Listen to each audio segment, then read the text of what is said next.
देखो रिकॉर्डिंग का मैसेज किया और स्क्रीन शेयर है।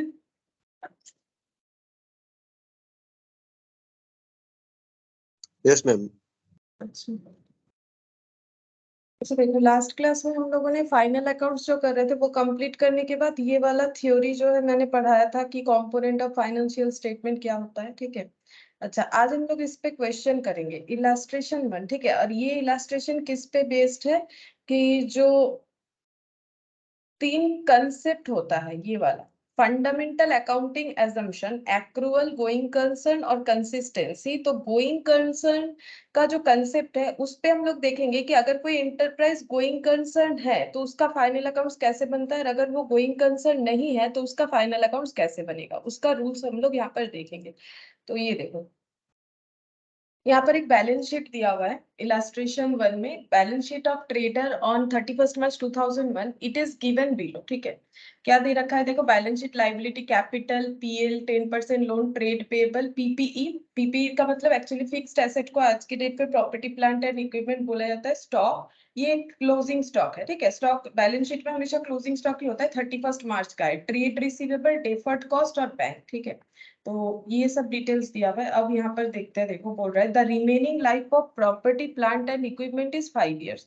तो बोल रहा है PPE, property plant and equipment का लाइफ है 5 साल। ठीक है। जो ये पीपीई ये लोग यूज कर रहे हैं उसका भी लाइफ बचा हुआ है, रिमेनिंग मतलब बचा हुआ है 5 years। The pattern of use of the asset is even, हर साल इवनली एसेट को यूज किया जाता है। मतलब एसेट के यूज को अगर मॉनिटरी टर्म में हम लोग वैल्यू करेंगे तो वो एक ही जैसा होगा। तो 5 साल अगर बाकी है, हम लोग को कितना एसेट यहाँ दिख रहा है 65,000 का। 65,000 का 5 से डिवाइड करने पे कितना आएगा 13,000। यानी हर साल हम लोग 13,000 का जो है बैलेंस शीट बोल रहे हैं 13,000 का पीपीई यानी फिक्स्ड एसेट को यूज करेंगे। ठीक है। ऐसा क्वेश्चन हमें बोल रहा है। फिर बोल रहा है the net realisable value of PPE on 31st March 2002 was 60,000। मतलब ये तो 31st March 2001 है, नेक्स्ट का बैलेंस शीट बनेगा 31st March 2002 का। तो बोल रहा है ये एक्चुअली ओपनिंग बैलेंस शीट है इसके हिसाब से। ठीक है। तो बोल रहा है कि एनआरबी का मतलब है मार्केट में इस एसेट को बेचने जाएंगे तो इसका रियलाइजेबल वैल्यू मतलब सेल करके जो पैसा मिलता है। नेट रियलाइजेबल वैल्यू मतलब अगर सेल करवाने का कोई खर्चा हुआ है जैसे कि एडवर्टाइजमेंट वगैरह, वो लेस करने के बाद जो बचेगा उसे हम लोग बोलते हैं एनआरबी। तो एनआरबी जो है वो 60,000 होगा। ठीक है। अब क्वेश्चन में देखोगे ऐसा तुम लोग को कभी फाइनल अकाउंट्स बनाते हुए जैसे 11-12 में भी तो बनाया होगा, तो ऐसे कभी नहीं देता है कि पीपी का नेट रियलाइजेबल वैल्यू। ये क्यों दे रहा है, क्वेश्चन आगे पढ़ेंगे तो दिखेगा हमें कि हम लोग को क्वेश्चन को दो तरह से सॉल्व करना है। एक है कि गोइंग कंसर्न होगा ऑर्गेनाइजेशन तो कैसे होगा, गोइंग कंसर्न नहीं है तो क्या होगा। तो गोइंग कंसर्न अगर कोई ऑर्गेनाइजेशन है मतलब वो चलता जाएगा। ठीक है। और अगर कोई गोइंग कंसर्न नहीं है, इस एजम्पशन पे करें मतलब अभी है और ये कुछ दिन बाद लिक्विडेट हो जाएगा, मतलब एक पर्टिकुलर टाइम के बाद लिक्विडेट। गोइंग कंसर्न नहीं है मतलब क्या, ये आगे नहीं चलेगा ऑर्गेनाइजेशन। अगर आगे नहीं चलेगा तो इसका सारा चीजों का वैल्यू जो एनआरबी में हो सकता है, मतलब जो मार्केट में बेच के रियलाइज कर सकते हैं उसके हिसाब से होना चाहिए। अगर कोई ऑर्गेनाइजेशन गोइंग कंसर्न है तो उसका तो नॉर्मल फाइनल अकाउंट्स बनेगा। अगर नॉट गोइंग कंसर्न है तो उस केस में हमें क्या करना पड़ेगा, एनआरवी में सारी चीजों को वैल्यू करना पड़ेगा। जो भी एनआरवी में वैल्यू होगा, अब कौन सा चीज होगा जो मार्केट में सेलेबल है वही तो, उसी का तो एनआरवी वैल्यू हमें मिलेगा। तो यहाँ पर देखो एनआरवी दिया हुआ है। तो इसका मतलब हम लोग जब क्वेश्चन को सॉल्व करेंगे दोनों तरीके से करेंगे, going concern and not going concern, तब हमें ये देखना है कि कहां पर क्या पुट होगा। फिर बोल रहा है ट्रेडर ने परचेज और सेल किया है 2001-2 में। ये रहा परचेज का वैल्यू 4 लाख और सेल का वैल्यू यहाँ पर 4.5 लाख। इसका कोई एनआरबी नहीं दिया है। ठीक है। जिसका कोई एनआरबी नहीं है उसका हमें गोइंग कंसर्न में भी जो मानेंगे, नॉट गोइंग कंसर्न है उसमें भी वही मानेंगे। ठीक है। और यहाँ पर उसके वैसे भी परचेज का कोई एनआरबी नहीं होता है। ठीक है। अब सेल का अपना जो वैल्यू है वही लिख देंगे। फिर बोल रहा है cost and net realisable value मतलब एनआरबी ऑफ स्टॉक 31 मार्च 2002 मतलब क्लोजिंग स्टॉक 32,000 एंड 40,000। ये चीज तुम लोग का ऐसे भी फाइनल अकाउंट्स में दिखेगा। ठीक है। जब तुम लोग 11 में फाइनल अकाउंट्स करते हो तब भी दिखेगा कि कॉस्ट एनआरबी दोनों दिया है। और ऐसे सिखाया जाता है कॉस्ट और NRB which ever is lower, जो कि हमें एज 2 बताता है यहाँ पर क्या करेंगे, यहाँ पर हम लोग AS2 को फॉलो करेंगे गोइंग कंसर्न के लिए, और जो नॉट गोइंग कंसर्न है उसका तो सारा चीज NRV पे ही वैल्यू होना चाहिए। वही हम लोग सीख रहे हैं कि अगर कोई ऑर्गेनाइजेशन नॉट गोइंग कंसर्न है उसका NRV पे वैल्यू होगा। तो यहाँ पर NRV आ जाएगा not going concern. Going concern के लिए जो है इसमें कौन सा अप्लाई होगा, कॉस्ट और NRV whichever is lower. Expenses including interest on 10% loan of 3,500 for the year amounted to 14,900। ठीक है, एक्सपेंसेस बोल रहा है इतना है 14,900। इसमें क्या इंक्लूड है, interest on 10% loan of 3,500 for the year. इसमें लोन का इंटरेस्ट 3,500 भी इंक्लूड है, तो इसका कोई NRV नहीं बोला है, तो दोनों केस में एक ही जैसा होगा। Deferred cost is amortised equally over 4 years. ठीक है, डेफर्ड कॉस्ट का मतलब होता है कि कुछ ह्यूज अमाउंट का खर्चा जो हम लोगों ने अभी किया है लेकिन जिसको एट ए टाइम PL में नहीं दिखा सकते थे। जैसे मान लो कोई बड़े बड़े सेलिब्रिटीज से जब एडवर्टाइज करवाया जाता है तो बहुत ज्यादा खर्चा होता है। ठीक है, अब अगर ऑर्गेनाइजेशन मान लो मतलब करोड़ में भी खर्चा हो सकता है, तो क्या वो पूरा एक ही बार में PL में चार्ज कर दे तो PL तो लॉस होगा ही होगा। तो इसीलिए क्या किया जाता है, रूल्स ये है कि ऐसा कोई खर्चा जिससे हमें फ्यूचर में बेनिफिट मिलता जाएगा। जैसे अगर कोई बड़े सेलिब्रिटी से एडवर्टाइज करवाते हैं तो प्रोडक्ट का सेल बहुत ज्यादा बढ़ सकता है। ठीक है, ये होता है नॉर्मली, लोग बिलीव ज्यादा करते हैं। तो ये जो डेफर्ड कॉस्ट है, डिफर्ड कॉस्ट का मतलब ऐसा खर्चा जो हम लोगों ने खर्चा ही है तो PL में चार्ज होना चाहिए, लेकिन इतना ह्यूज अमाउंट है कि एट ए टाइम PL में चार्ज नहीं हो सकता। इसे हम लोग धीरे धीरे राइट ऑफ करते हुए चार्ज करेंगे। ठीक है, तो यहाँ पर इसीलिए देखो ये 10,000 का जो डिफर्ड कॉस्ट है इसे हमें राइट ऑफ ही करना पड़ेगा। अब कैसे राइट ऑफ करने बोला है, इक्वली 4 साल में। ठीक है, अब 4 साल में राइट ऑफ करने के लिए बोला है, लेकिन अगर गोइंग कंसर्न होगा तभी ना अगले 4 साल में राइट ऑफ होगा। अगर गोइंग कंसर्न है नहीं तो बिजनेस तो अगले 4 साल चलेगा नहीं, तब क्या ट्रीटमेंट होगा वो देखेंगे कि क्या करना चाहिए। फिर यहाँ पर ट्रेड रिसीवेबल, ये क्लोजिंग वाला है, बता रहा है इसमें 2,000 डाउटफुल है, collection of another 4,000 depends on successful reinstallation of certain product supply to the customer. बोल रहा है कि टोटल डेटर, डेटर मतलब ट्रेड रिसीवेबल यानी जिनसे मार्केट से पैसा मिलने वाला है उनमें उसमें से मतलब ये 25,000 में 2,000 डाउटफुल है। इसका मतलब ये इनको मतलब एक डाउट है कि 2,000 मिल भी सकता है नहीं भी मिल सकता है, दैट इज डाउटफुल डेटा। ठीक है, जिसका प्रोविजन भी हम लोग बनाते हैं तो 2,000 डाउटफुल है। फिर बोल रहा है एक 4,000 का और भी डेटर कलेक्शन होगा, मतलब पैसा मिल जाएगा अगर हम लोग एक कस्टमर को कुछ प्रोडक्ट सप्लाई किए उसको इंस्टॉल करवा देंगे, री इंस्टॉल करवा देंगे तो हमें 4,000 उससे भी मिलेगा, यानी हम लोग का ट्रेड रिसीवेबल बढ़ेगा। लेकिन ये तभी होगा अगर बिजनेस गोइंग कंसर्न है, तब ना डेटर को मतलब जो कस्टमर है उनके प्रोडक्ट को हम लोग री इंस्टॉल करने जाएंगे। अगर बिजनेस ही बंद कर देंगे तो ये कंसेप्ट तो नहीं आएगा, मतलब इसी हिसाब से चल रहा है। अब देखो यहाँ पर क्या बोल रहा है, क्लोजिंग ट्रेड पेबल इज 12,000। ठीक है, ये हो गया ट्रेड पेबल यानी क्रेडिटर, ये है 12,000 which is likely to be settled at 5% discount. बोल रहा है कि क्रेडिटर हमें 5% डिस्काउंट देगा। ठीक है, उसके बाद हमारा क्रेडिटर का पेमेंट सेटल हो जाएगा, ये बोल रहा है। अब ये गोइंग कंसर्न होगा तो क्या होगा, नॉट गोइंग कंसर्न क्या होगा अभी बताएंगे। कैश बैलेंस यहाँ पर 37,100 क्लोजिंग कैश बैलेंस, हमें सारे क्लोजिंग डेटा ही चाहिए। क्यों बताओ, क्योंकि हमें बैलेंस शीट ट्रेडिंग PL ये फिर से बनाना है। There is an early repayment penalty for the loan.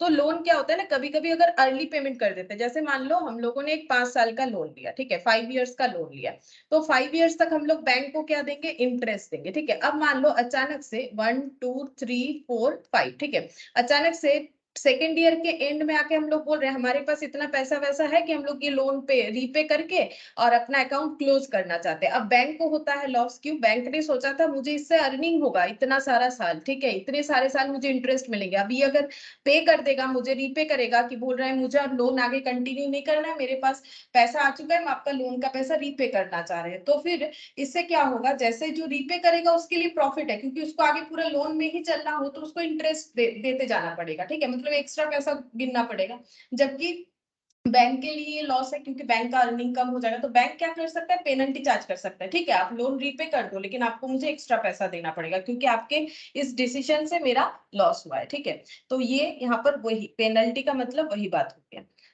अच्छा, अब देखते हैं यहाँ पर क्या बोला, you are required to prepare, ये देखो आ गया PL, बस PL account and balance sheet बनाना है, assuming going concern not assuming going concern. अच्छा एक मिनट, हाँ, नॉट एज्यूमिंग गोइंग कंसर्न, दोनों ही दिया है, ठीक है। हम गोइंग कंसर्न होगा तो क्या होगा, नॉट गोइंग कंसर्न है तो क्या होगा। तो चलो हम लोग यहाँ पर ट्रेडिंग पीएल बना के देखते हैं।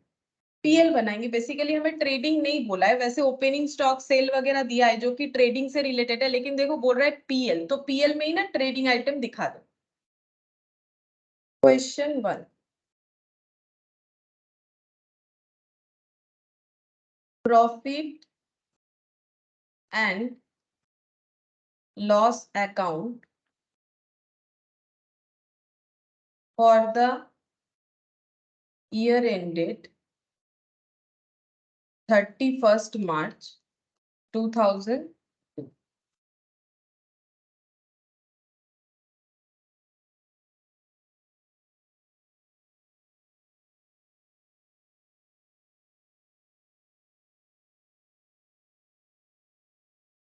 केस 1 और केस 2, ठीक है। केस 1 में हम लोग गोइंग कंसर्न वाला लिख देंगे और केस 2 में नॉट गोइंग कंसर्न वाला लिखेंगे, ठीक है। केस 1 केस 2 एक ही जगह पे दो चीज हम लोग कर देंगे।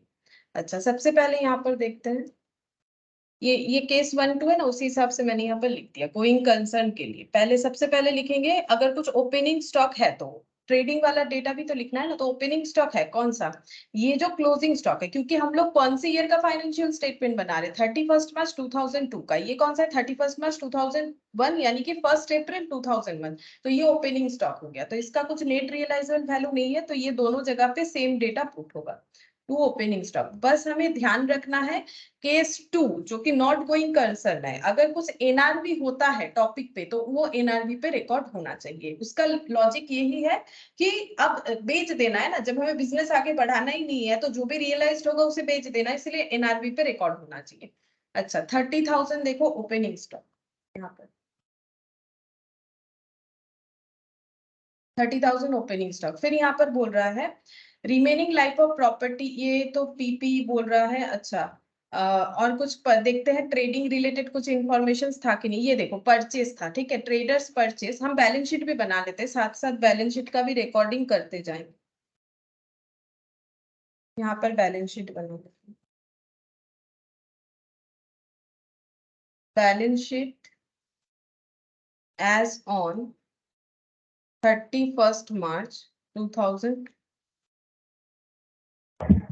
मैम मेरे को कॉन्टेक्ट लगा आपको होटल में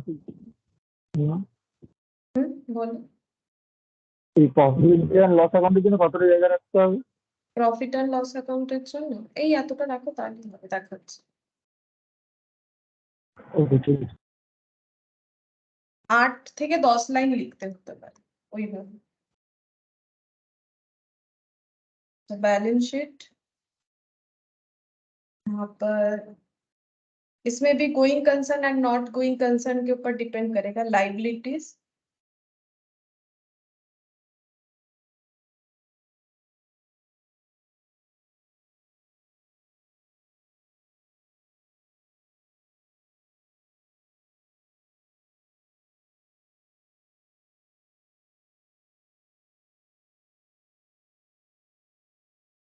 तो पीपी वाला डेटा था तो ये लिख लेते हैं। पीपीई है 5 इयर्स अभी बाकी है, जो पीपीई हमारे पास है उसका लाइफ अभी भी 5 इयर्स है, और इसका यूज का पैटर्न है इवनली, ठीक है।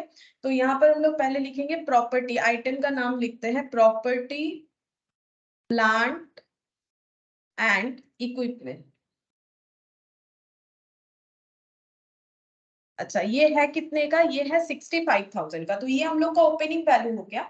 जब गोइंग कंसर्न होता है, मतलब जब नॉर्मल फाइनल अकाउंट्स बनाते हैं, तब लोग क्या करते हैं, जो ओपनिंग वैल्यू होता है उससे डेप्रिसिएशन को लेस करके जो नेट कैरिंग वैल्यू होता है वो लिखते हैं, या फिर जिसे डब्ल्यूडीवी भी बोलते हैं, ठीक है। तो यहाँ पर कितना हो जाएगा, 65,000 तो है ही, ठीक है, यहाँ से लेस कर देंगे डिप्रिशिएशन, ठीक है। डिप्रिशिएशन कितना लेस होगा, 13,000। ये देखो 65,000 डिवाइडेड बाई 5 इवनली जो है, इसीलिए 13,000। तो यहाँ पर आंसर आ जाएगा 52,000, ठीक है। पहले वाले केस में ये आंसर आ गया। अच्छा, और अगर हम लोग इसको मतलब एनआरबी पे रिकॉर्ड करना चाहते हैं, जो कि हमें बता रहा है 60,000, तो हमें यहाँ पर 60,000 लिखना पड़ेगा। ठीक है, इसका वैल्यू हम लोग यहाँ पर कितने में रिकॉर्ड करेंगे, केस 2 में 60,000, यहाँ पर हम कोई हम लोग डिप्रिशिएशन नहीं दिखाएंगे। ठीक है, तो यहाँ पर जो रियलाइजेबल वैल्यू बता रहा है उसी पे डायरेक्ट रिकॉर्ड हो जाएगा। अब डिप्रिशिएशन कहाँ दिखाना है, डिप्रिशिएशन अगर मतलब पीएल में दिखाना पड़ेगा। ठीक है, पीएल में दिखाना पड़ेगा, तो यहाँ पर भी डिप्रिशिएशन दिखा सकते हो ऐसे, ये देखो ऐसे दिखा सकते हो। इसका एनआरबी इतना है ना, मतलब हम ये कहना चाह रहे हैं कि मेरा ओवरऑल वैल्यू जैसे यहाँ 52 आएगा, वैसे मेरा ओवरऑल वैल्यू यहाँ पर 60,000 आना चाहिए। मुझे डायरेक्ट इस पे एनआरबी पे रिकॉर्ड करना चाहिए। अब इसका एक्चुअल वैल्यू था कितना, 65,000। अब इस पे इसका मतलब डिप्रिशिएशन कितना इन्होंने इस साल के लिए चार्ज किया होगा, क्योंकि ये लोग 60,000 एनआरबी का मतलब क्या है, ये 60,000 पे बिक रहा है। ठीक है, ये वाला, और इसका मतलब है कि इसके बाद इस एसेट का ओपनिंग वैल्यू 52,000 होगा नेक्स्ट ईयर, लेकिन ये ओपनिंग वैल्यू नहीं है, ये एनआरवी वैल्यू है, इतने में बिक जाएगा। और डिप्रिशिएशन दोनों के केस में ये, क्योंकि स्ट्रेट लाइन मेथड हमें बोला है कि हर साल इक्वली यूज करने वाले, तो 13,000, और यहाँ पर हो जाएगा हम लोग का 5,000। ठीक है, 5,000 क्यों हुआ, क्योंकि 65 का एसेट 60 में बेच रहे हैं, तो 5,000 कम, यानी 5,000 हम लोग डिप्रिशिएशन दिखा रहे हैं। तो यहाँ पर डिप्रिशिएशन ये एक दो लाइन रख देते हैं, क्योंकि वो परचेज वगैरह के लिए, तो यहाँ पर थोड़ा सा नीचे लिख रहे हैं हम डिप्रिशिएशन। डिप्रिशिएशन जब गोइंग कंसर्न है तब 13,000, और जब नॉट गोइंग कंसर्न है तो ये हो जाएगा 5,000। तो ये कुछ पॉइंट्स समझना ज्यादा जरूरी है, बाकी तो नॉर्मल फाइनल अकाउंट्स की तरह है और कुछ नहीं। फिर यहाँ पर परचेज बोला है 4 लाख और सेल्स बोला है 4.5, तो 2 परचेज लिख देते हैं, 4 लाख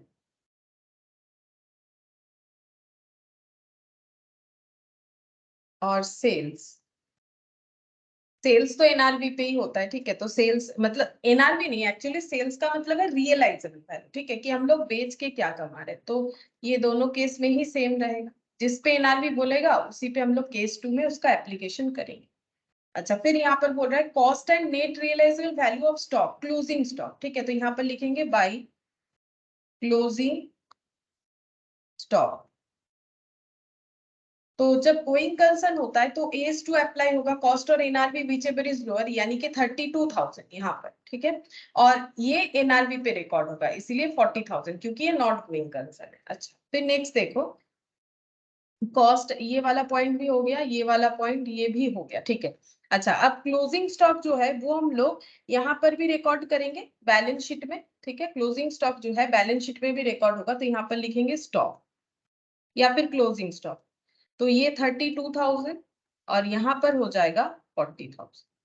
ठीक है, अच्छा, इसके बाद देखो expenses including interest on 10% loan of 3,500 for the year amounted to 14,900। Expenses बोल रहा है जिसमें इंटरेस्ट भी लोन का इंक्लूडेड है 3,500। ठीक है, तो टू एक्सपेंस बोल के लिख देंगे। अगर हमें एक्सक्लूड करके लिखना है तो हम लोग एक्सक्लूड करके भी लिख सकते हैं, टू इंटरेस्ट ऑन लोन बोल के 3,500 टू एक्सपेंस बोल के, तब हम लोग को इसमें से लेस करना पड़ेगा। अदरवाइज हम लोग ओवरऑल एक्सपेंसेस को दिखा सकते हैं ऐसे, यहाँ पर टू एक्सपेंस 14,900। अब इसका तो कोई एनआरवी है नहीं कि उस पे रिकॉर्ड करना पड़ेगा, दोनों केस में सेम हो जाएगा। अब हम ये कहना चाह रहे थे, अगर तुम लोग ये चाहो टोटल में लिख दो, या फिर इसमें से 3,500 लेस कर दो। ठीक है, तो कितना हो जाएगा 11,400। तो टू एक्सपेंस बोल के 11,400 लिखो, फिर टू इंटरेस्ट ऑन लोन बोल के 3,500 लिखो, इस तरह से करना पड़ेगा। ठीक है, या तो फिर दोनों को कंबाइनली लिख दो, एक ही बात है। फिर आ गया डेफर्ड कॉस्ट वाला पॉइंट। डेफर्ड कॉस्ट बोल रहा है कि जो डेफर्ड कॉस्ट है उसको हम लोग एमोटाइज मतलब राइट ऑफ करेंगे इक्वली, एक ही जैसा 4 साल में। ठीक है, तो अगर हम लोग 10,000 को 4 ईयर्स में राइट ऑफ करेंगे, 10,000 डिवाइडेड बाय 4, यानी पर ईयर 2,500 करके होगा। ठीक है, तो गोइंग कंसर्न में पहले हम दिखाते कैसे इसका इम्पैक्ट आएगा। यहाँ पर लिखेंगे to deferred cost, to deferred cost. ठीक है, 2,500 राइट ऑफ हो जाएगा। अब डेफर्ड कॉस्ट देखो, जैसे बैलेंस शीट में भी दिख रहा है, क्यों दिख रहा है, जो राइट ऑफ अमाउंट है वो तो पीएल में चला जाएगा, और जो अनएमोटाइज्ड अमाउंट है, मतलब जो राइट ऑफ नहीं हुआ है, उतना अमाउंट कहाँ पर दिखता है, बैलेंस शीट में। ठीक जैसे एसेट, ये भी एक ऐसा एक्सपेंस है जो हमारे लिए एसेट के तरह काम करेगा, क्योंकि एक बार एडवर्टाइजमेंट का खर्चा किया किसी सेलिब्रिटी से और इसका बेनिफिट हमें लगातार 5 साल 10 साल, जैसे जिस ऑर्गेनाइजेशन को लगता है कि हाँ मेरा इतना बेनिफिट हो सकता है, 5 साल के लिए बेनिफिट हो सकता है, तो इसका मतलब अगर 10,000 में से 2,500 राइट ऑफ हो गया, जो अमाउंट बच रहा है वो कितना हो रहा है, 7,500। ये हम लोग का बैलेंस शीट में दिखेगा, गोइंग कंसर्न वाले केस में बोल रहे हैं, तो यहाँ पर डेफर्ड कॉस्ट दिखेगा हम लोग का,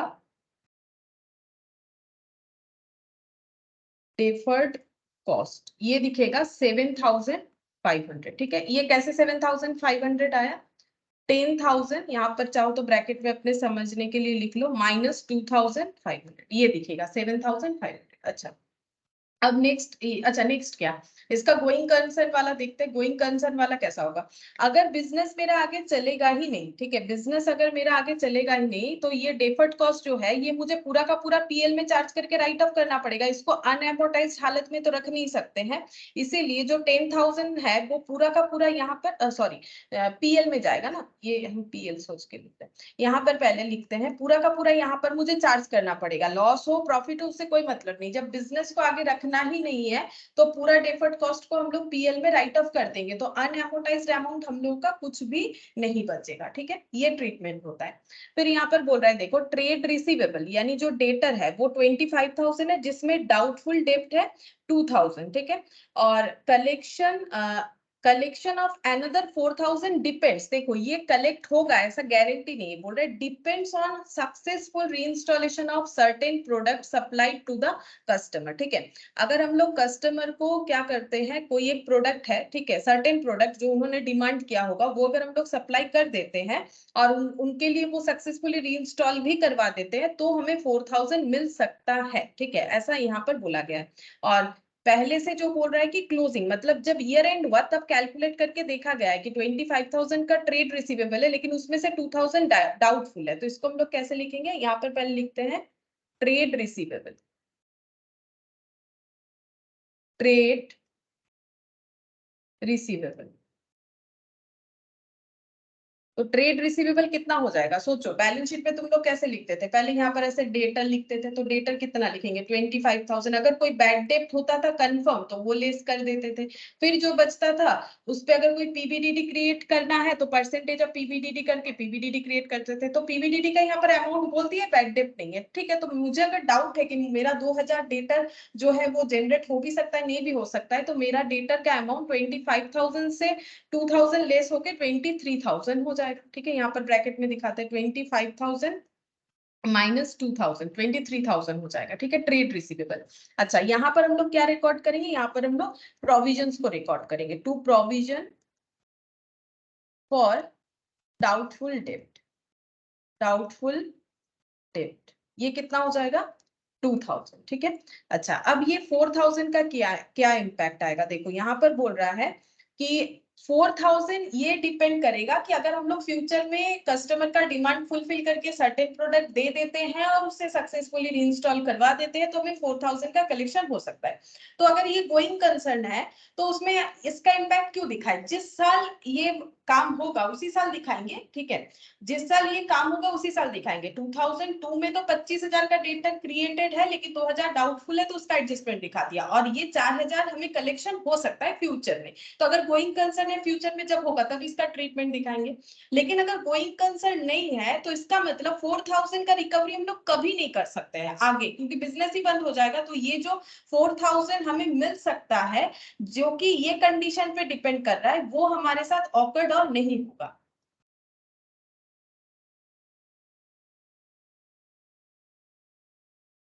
good afternoon ma'am. Good afternoon ma'am. अच्छा देखो, तो ये हमारे साथ और ऑकर्ड नहीं होगा, क्यों नहीं होगा, क्योंकि हमारा बिजनेस बंद हो जा रहा है, ठीक है। तो इसका मतलब यहाँ पर जो प्रोविजंस का अमाउंट है वो कितना हो जाएगा पता है, 2000 तो होगा ही होगा, क्योंकि 2000 तो हम लोगों का बिजनेस का जो डाउटफुल डेब्ट है वो है। और 4000 अगर नॉट गोइंग कंसर्न बन जाता है हमारा बिजनेस, तो 4000 फ्यूचर में कभी रिकवर, क्योंकि फ्यूचर में ये बिजनेस ही नहीं रहेगा, तो हम लोग इसको 6000 का प्रोविजंस रिकॉर्ड करेंगे, ठीक है। क्यों 6000 हुआ, फिर से बता रहे, देखो ये वाला पॉइंट थोड़ा सा क्रिटिकल है। 6000 इसीलिए हुआ क्योंकि पहले तो हम लोग का 2000 डाउटफुल है ही, वो तो रिकॉर्ड करेंगे चाहे गोइंग कंसर्न और नॉट गोइंग कंसर्न, उससे क्या मतलब है, क्योंकि इतना अगर हमारा डाउटफुल है तो ये तो रिकॉर्ड होगा ही। और 4000 ये हमें फ्यूचर में मिलेगा, तो गोइंग कंसर्न है तो जब मिलेगा तब रिकॉर्ड कर देंगे डेटर में। लेकिन अब बोल रहा है नॉट गोइंग कंसर्न, तो ये और कभी नहीं मिलेगा, तो ये पैसा भी गया, ठीक है। तो इसका मतलब 6000 हम लोग का क्या हो जाएगा, प्रोविजन फॉर डाउटफुल डेब्ट। अब ये 6000 का इंपैक्ट हम लोग का यहाँ पर बैलेंस शीट में भी आएगा, ठीक है। तो टोटल डेटर है 25000, उसमें से अगर 6000 हम लोग लेस कर देंगे तो कितना होगा, 25000 से 6000 लेस कर देखो कितना, 19000, ठीक है। 25000 से 117 हाँ बोलो 123 तो क्या होगा, 25 थ्री होगा। तुम বুঝতে পারছি না, একবার বলো কি বলছো। হ্যাঁ বললাম ওই 6 টাকা যেটা মাইনাস হবে সেটা 25 থেকে হবে না 23 থেকে হবে। না 25 থেকেই তো হবে, আমার টোটাल डेटर থেকে হবে না। हाँ ये देखो 25 से होगा ना, हम लोग का टोटल डेटर कितना है 25, उसमें डाउटफुल कितना है 2000, तो बचा कितना हम लोग का 23000। अब 23000 से भी माइनस कर सकते हो, तब कितना करोगे, तब कितना करोगे, तब 4000 करो, ठीक है, तब 4000 करो। या फिर 25000 से अगर माइनस करोगे तो टोटल 6000 करो, एक ही बात है ना। मेरा तो दो प्रोविजंस बन रहा है, मेरा दो लॉस है, अब एक एक करके माइनस करो या दोनों को एक साथ माइनस करो, बात तो बराबर है ना, इससे कोई फर्क नहीं पड़ेगा।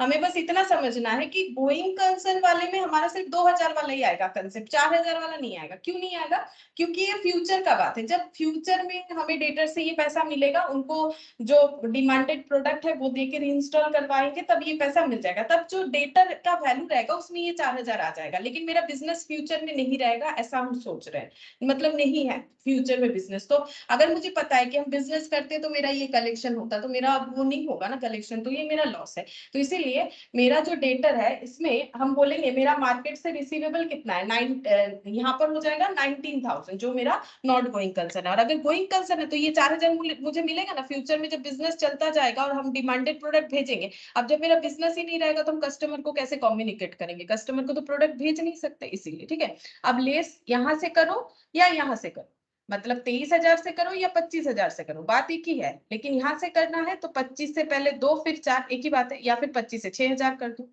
ठीक है। तो यहाँ पर हम लोग ये भी जो लिखा है ना, ये 6000 कैसे लिखा है, 2000 एंड 4000, ये देखो यहाँ पर ये दोनों का टोटल। अच्छा अब यहाँ पर देखो जी पॉइंट आ गया, क्लोजिंग ट्रेड पेबल 12000, मतलब क्रेडिटर, ठीक है, 12000 which is likely to be settled at 5% discount. और ये लाइकली टू बी सेटल्ड बोला है, ठीक है। इस लैंग्वेज का मतलब क्या है कि ये फ्यूचर में 5% मुझे इस ट्रेडर से डिस्काउंट मिल सकता है, ऐसा मेरा सोच है, ठीक है। तो अभी तो मेरा डेटर कितना, क्रेडिटर कितना है 12000, ठीक है। तो यहाँ पर लिखेंगे ट्रेड पेबल, नीचे लिखते हैं ट्रेड पेबल, ट्रेड पेबल ये हम लोग का 12000 हो जाएगा, ठीक है। लेकिन is likely to be confirm नहीं है, इज लाइकली टू बी मतलब क्या, हो सकता है कि 5% डिस्काउंट में सेटल हो जाए, ठीक है। तो इसका मतलब यहाँ पर हम लोग क्या करेंगे, बोल रहा है is likely to be settle 5% discount. तो अगर मेरा गोइंग कंसर्न है तो इसको हम लोग कैसे रिकॉर्ड करेंगे, ये देखो, अगर मेरा गोइंग कंसर्न है तो मेरा क्रेडिटर कैसे रिकॉर्ड होगा, ये 12000 है, ठीक है, 12000, ठीक है। यहाँ पर हम लोग ट्रेड पेबल दिखाएंगे, कितना हो रहा है 5% डिस्काउंट, तो यहाँ पर पहले कैलकुलेट कर लेते हैं, 12000 माइनस 5%, अगर मेरा 5% डिस्काउंट होता है तो कितना हो जाए, 600, ठीक है। 5% डिस्काउंट का मतलब 600 हो जाएगा, 600 माइनस 12000, तो ये हो गया 11400, ठीक है। तो यहाँ पर हम लोग का नॉट गोइंग कंसर्न में रिकॉर्ड होगा 11400, 400 से, ठीक है, क्योंकि हमें बोल रहा है is likely to be settled at 5% discount, मतलब हम लोग का नेट एनआरबी क्या हो रहा है, एनआरबी फिर 11,400 हो रहा है, मतलब ये हमें क्या होगा, अगर हम लोग पेमेंट करेंगे, हमें 5% अगर डिस्काउंट मिल रहा है तो 11,400 का ही हमें पेमेंट करना पड़ेगा, ठीक है। अच्छा, अब ये डिस्काउंट को हम लोग अर्निंग बोल के, जैसे जो डिस्काउंट रिसिप्ट होता है उसी तरह से जो है रिकॉर्ड करेंगे, बाय ट्रेड पेबल या फिर बाय डिस्काउंट बोल के भी लिख सकते हो, ठीक है, बाय डिस्काउंट बोल के भी लिख सकते हो, ठीक है, यहाँ पर दिखाएंगे डिस्काउंट 600, ठीक है। अच्छा, ये क्लोज, ये यहाँ पर डिस्काउंट क्यों नहीं दिखा है जो गोइंग कंसर्न है, क्योंकि हमें बता ही दिया है कि क्लोजिंग ट्रेड पेबल 12,000 है, ठीक है। और यहाँ पर देखो ओपनिंग से हमें अभी कोई लेना देना नहीं है, क्योंकि ये तो प्रीवियस ईयर का ट्रेड पेबल है 10,000, अभी करंट ईयर का ट्रेड पेबल दिख रहा है 12,000, ये मैं पता है, क्लोजिंग ट्रेड पेबल इज 12,000, तो डायरेक्टली रिकॉर्ड करेंगे 12,000 जैसे हम लोग फाइनल अकाउंट्स में करते हैं। अब यहाँ पर बोल रहा है which is likely to be settled at 5% discount, तो 5% डिस्काउंट में ये सेटल हो सकता है, जैसे हम लोग एनआरबी पे रिकॉर्ड करते हैं ना, तो वैसे ट्रेड पेबल का भी हम लोग का मतलब नेट रियलाइजेबल वैल्यू नहीं है, नेट पेबल वैल्यू हो गया ना, तो नेट पेबल वैल्यू कितना आ रहा है 11,400, तो इस पे रिकॉर्ड करना पड़ेगा। कैश बैलेंस है 37,100, तो यहाँ पर कैश बैलेंस लिखेंगे बैलेंस शीट में, यहाँ पर लिखते हैं कैश बैलेंस, कैश बैलेंस है हम लोग का 37,100, और यहाँ पर भी वही रहेगा, क्योंकि कैश का कोई रियलाइजेबल वैल्यू नहीं होता, इसको थोड़ी ना मार्केट में बेच सकते हैं, ये तो जैसा है वैसे ही रहेगा। और बोल रहा है कि अर्ली रिपेमेंट करने की वजह से लोन का 2,500 हम लोग का पेनल्टी लग जाएगा, ठीक है। अब लोन का रिकॉर्डिंग करते हैं, तो इधर जगह है, यहाँ पर लिख लेते हैं लोन कितना था, देखो बैलेंस शीट में यही लास्ट पॉइंट था हम लोग का, ठीक है। लोन देखो यहाँ पर 10% लोन है 35,000, तो यहाँ पर लिखते हैं 10% लोन, ठीक है।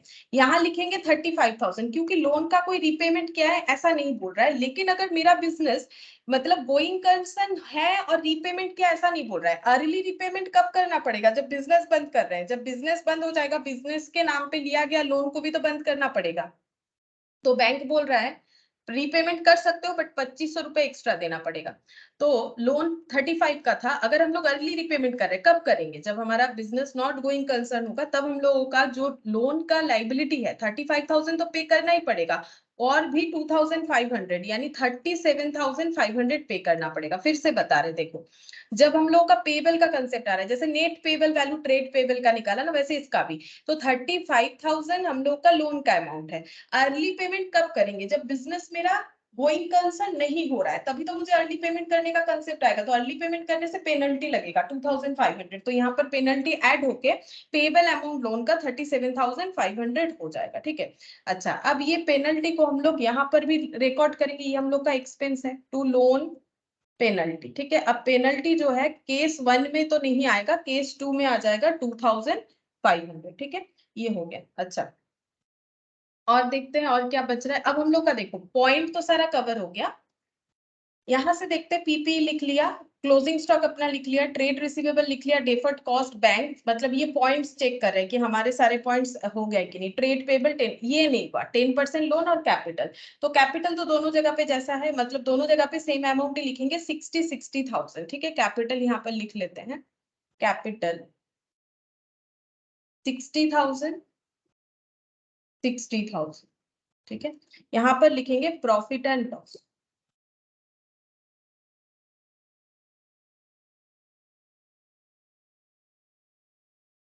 प्रॉफिट एंड लॉस,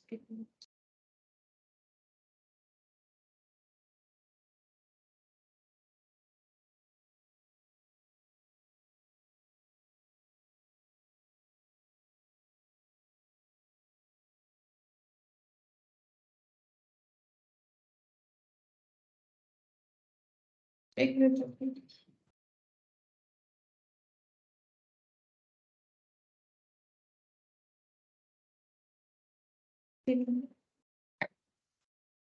तो ये देखो profit and loss account, profit and loss account को कैसे लिखेंगे, तो पहले पीएल निकाल लेते हैं, ठीक है, पहले पीएल निकाल लेते हैं।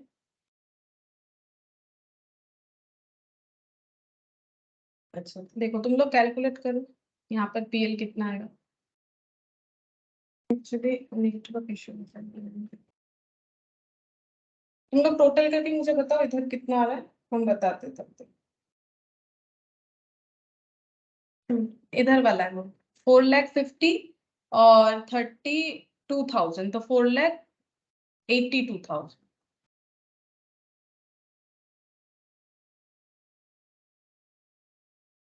अच्छा 4,50,000 और यहाँ पर हो गया 4,90,600, 4,90,600। अच्छा to net profit,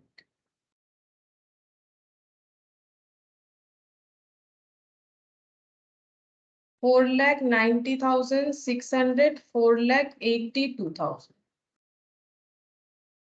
4,82,000 minus 4,30,000 minus 14,900 minus 13,000 minus 2,500 minus 2,000। अच्छा 19,600।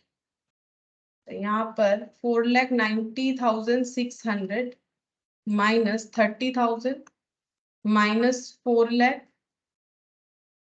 अच्छा माइनस 14,900 माइनस ये हो गया 10 और 5 15 और ये 5 22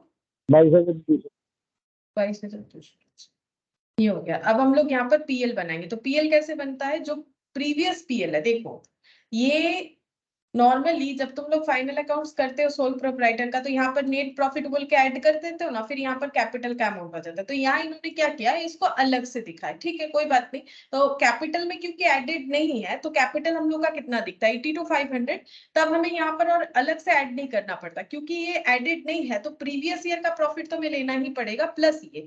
तो दोनों जगह पे 25,000 ऐड होगा, 25,000 प्लस 19,600 और 25,000 प्लस 22,200, ठीक है। तो 19,600 करंट ईयर का प्रॉफिट, ठीक है, प्लस इसमें हो जाएगा 25,000, कितना है 25,000 और सिर्फ 25,000 50 19,600 प्लस 25,000 44,600 44,600 22,200 प्लस 25,000, ठीक है 47,200। अब दोनों साइड का टोटल करो, तो 47,200 इधर वाला कर लेते हैं 60,000 प्लस 37,500 प्लस 11,400, तो ये हो गया 156,100 156,100।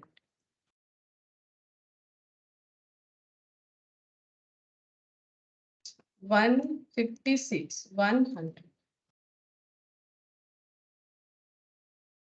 60,000 plus 44,600 plus 35,000 plus 12,000 151,600 151,600। तो इधर वाला भी उतना ही होना चाहिए 151,600। चेक करते हैं, माइनस 37,100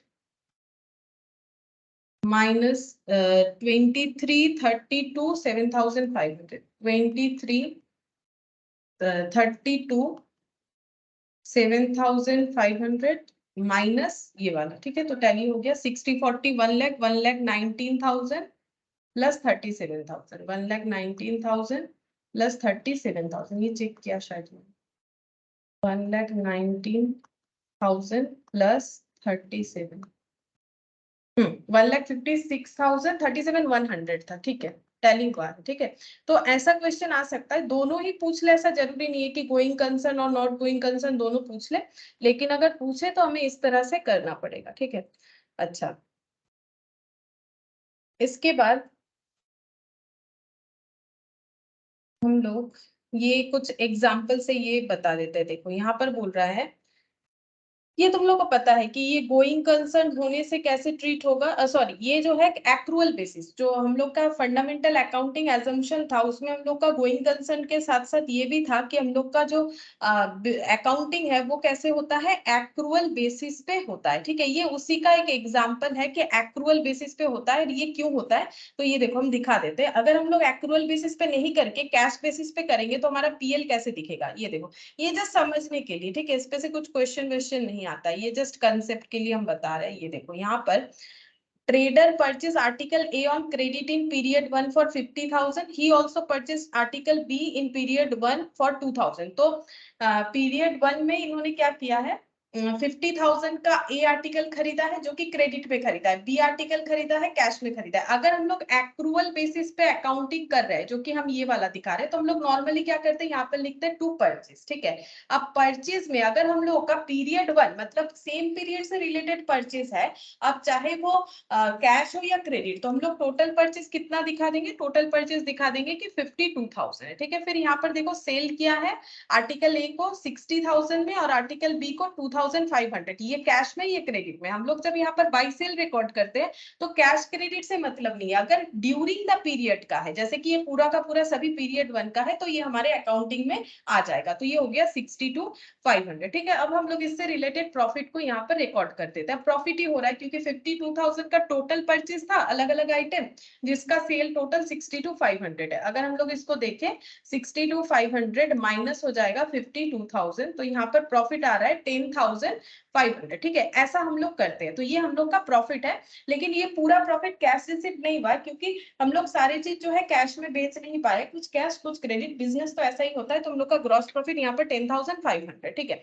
अब अगर एक्रूअल क्यों फॉलो किया जाता है, क्योंकि कैश बेसिस फॉलो करते तो हम लोग का अकाउंटिंग कैसे होता पता है, हम लोग का अकाउंटिंग ऐसे होता, हम लोग ऐसे दिखाते, हम अलग अलग करके दिखा रहे हैं। जैसे देखो हम लोगों ने जो क्रेडिट का अलग दिखा रहे हैं, कैश का अलग दिखा रहे हैं। हम लोग यहाँ कैश क्रेडिट एक साथ करते हैं, तो अगर हम लोग कैश बेसिस ही करते तो कैश रिसीव हुआ तो उसे अलग दिखाते, क्रेडिट वाला अलग दिखाते। अगर हमारा अकाउंटिंग ऐसा होता कि ये कैश बेसिस पे चल रहा है, तो देखो परचेज जो क्रेडिट पे है वो यहाँ पर दिखा रही है, ये क्रेडिट वाला क्रेडिट को अलग दिखा रहे हैं, यहाँ पर कैश को अलग दिखा रहे हैं। अगर एक्रूअल बेसिस फॉलो नहीं करते तो हम लोग इस तरह से करते, तो इसमें गलत क्या होता, देखो यहाँ पर दिख रहा है कि ए जो प्रोडक्ट है ये क्रेडिट में परचेज किया है 50,000 का। ठीक है, ये 50,000 का।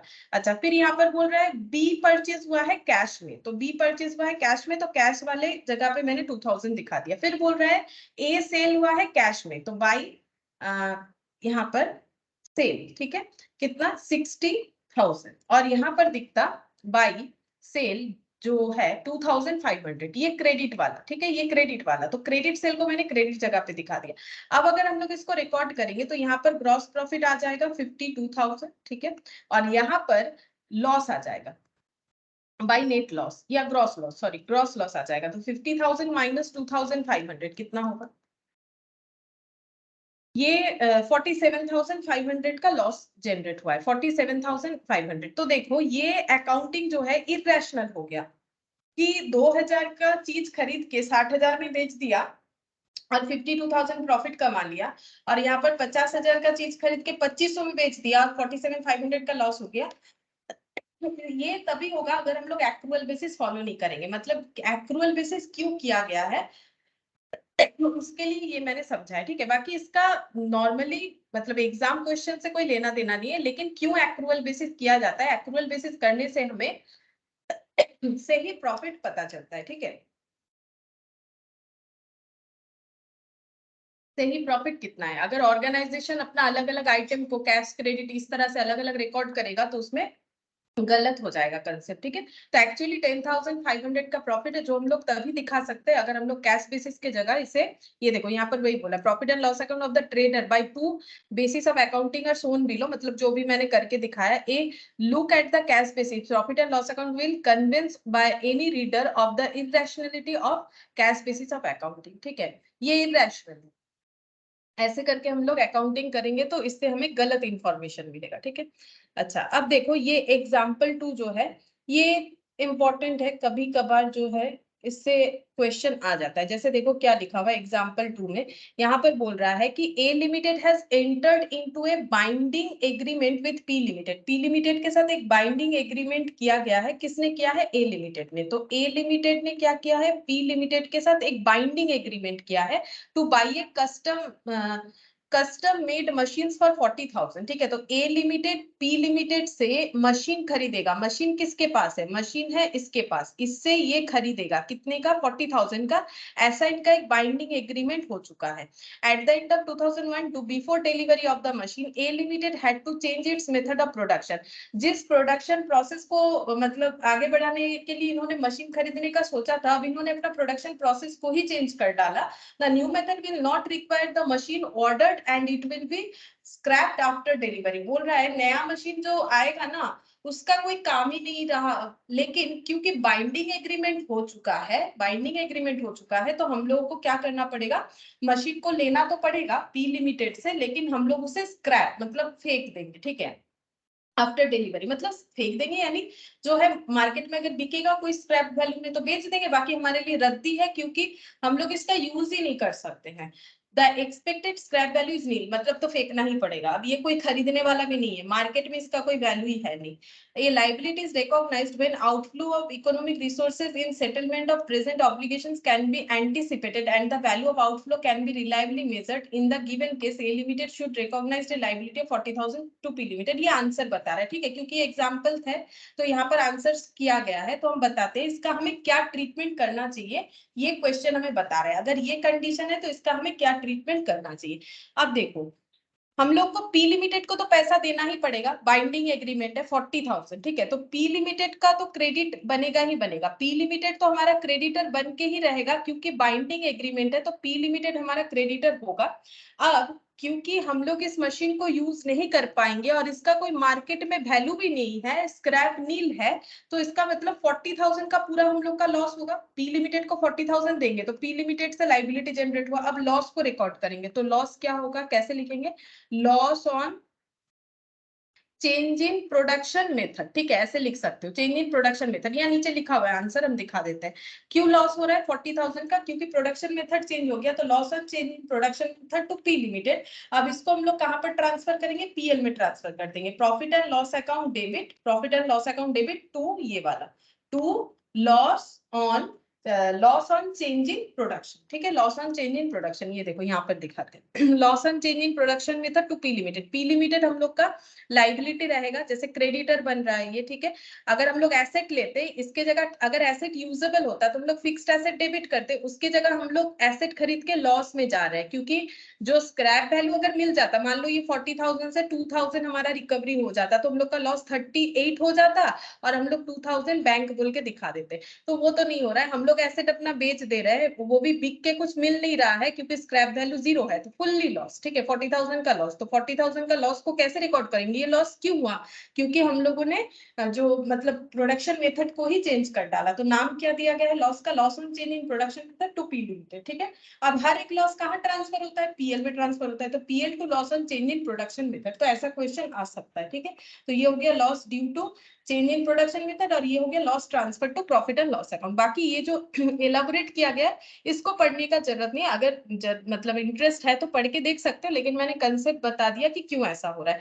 पी लिमिटेड हमारा लाइबिलिटी रहेगा। क्या पी लिमिटेड बाइंडिंग कॉन्ट्रैक्ट है, तो उन्हें 40,000 तो पे करना ही पड़ेगा फ्यूचर में। अब ये पी लिमिटेड का अकाउंट कब क्लोज होगा? जब हम लोग इनको पैसा दे देंगे। ठीक है, अभी तो ऐसे रिकॉर्ड हो रहा है। अब जैसे एसेट खरीदते तो एसेट टू पी लिमिटेड करते, जब पैसा दे देते तो पी लिमिटेड टू बैंक कर देते, जो भी हो। तो यहाँ पर इस तरह से हमें देखना पड़ेगा। और बाकी ये जो लिखा हुआ है 2 पैरा में, ये थोड़ा सा डिस्कशन किया हुआ है, जिसको अगर तुम लोग अपने लिए चाहो तो पढ़ के देख। अच्छा, फिर यहाँ पर एक एग्जाम्पल 3 दिया हुआ है। ठीक है, एग्जाम्पल 3, इसमें क्या दिया हुआ है? इसमें बोल रहा है suppose at beginning of an accounting period aggregate value of asset. कोई भी एक अकाउंटिंग पीरियड के स्टार्टिंग में बोल रहा है एग्रीगेट वैल्यू ऑफ एसेट हम लोग को दिया गया है। एग्रीगेट वैल्यू ऑफ एसेट हम लोग को दिया गया है, asset liability and equity. Asset है हम लोग का कितना 5 लाख, ठीक है, और इक्विटी या लाइबिलिटी कितना है 2 लाख और 3 लाख। और कुछ नीचे जो है ट्रांजैक्शंस है। Also suppose that the trader had the following transaction during the accounting period. Introduction of 20,000, earned income from investment, liability of 31,000 and was finally settled on payment of 30,000। ठीक है, अच्छा यहाँ पर कुछ लिखा हुआ नहीं है, क्यों लिखा हुआ नहीं है हम बताते। इसको ट्रीटमेंट हमें दिखाना पड़ेगा कि कैसे हुआ। तो ट्रीटमेंट कैसा होगा हम यहाँ पर ही लिख के दिखा देते हैं। ये जो है 11 में भी तुम लोग करते हो। इक्वेशन हम लोग का क्या होता है, इक्वेशन हम लोग का होता है एसेट माइनस लाइबिलिटी। ठीक है, अगर हम लोग टोटल एसेट से टोटल लाइबिलिटी माइनस कर देते हैं। टोटल लाइबिलिटी का मतलब है करेंट और नॉन करेंट, तो हमारे पास क्या पड़ा हुआ रहेगा कैपिटल। ठीक है, और जब सोल प्रोप्राइटर का बात होता है या फिर कंपनी, तो इसको कंपनी या सोल प्रोप्राइटर जो अपना पैसा होता है उसे इक्विटी बोला जाता है, ओनर्स इक्विटी। ठीक है, मतलब ये रहा बैलेंस शीट, बैलेंस शीट के इधर टोटल एसेट और बैलेंस शीट के इधर टोटल लाइबिलिटी। ठीक है, तो टोटल एसेट में फिक्स्ड एसेट, करेंट एसेट, तो ये हो गया। और इधर क्या रहता है करेंट, नॉन करेंट लाइबिलिटी और एक बड़ा पार्ट जो है कैपिटल। ठीक है, तो ये टोटल एसेट से अगर हम लोग ये दो पार्ट लेस कर देंगे हमारे पास कैपिटल पड़ा हुआ रहेगा। अच्छा, अब हमें क्वेश्चन में बता रहा है कि यहाँ पर एसेट का वैल्यू है 5 लाख। ठीक है, एसेट का वैल्यू 5 लाख है।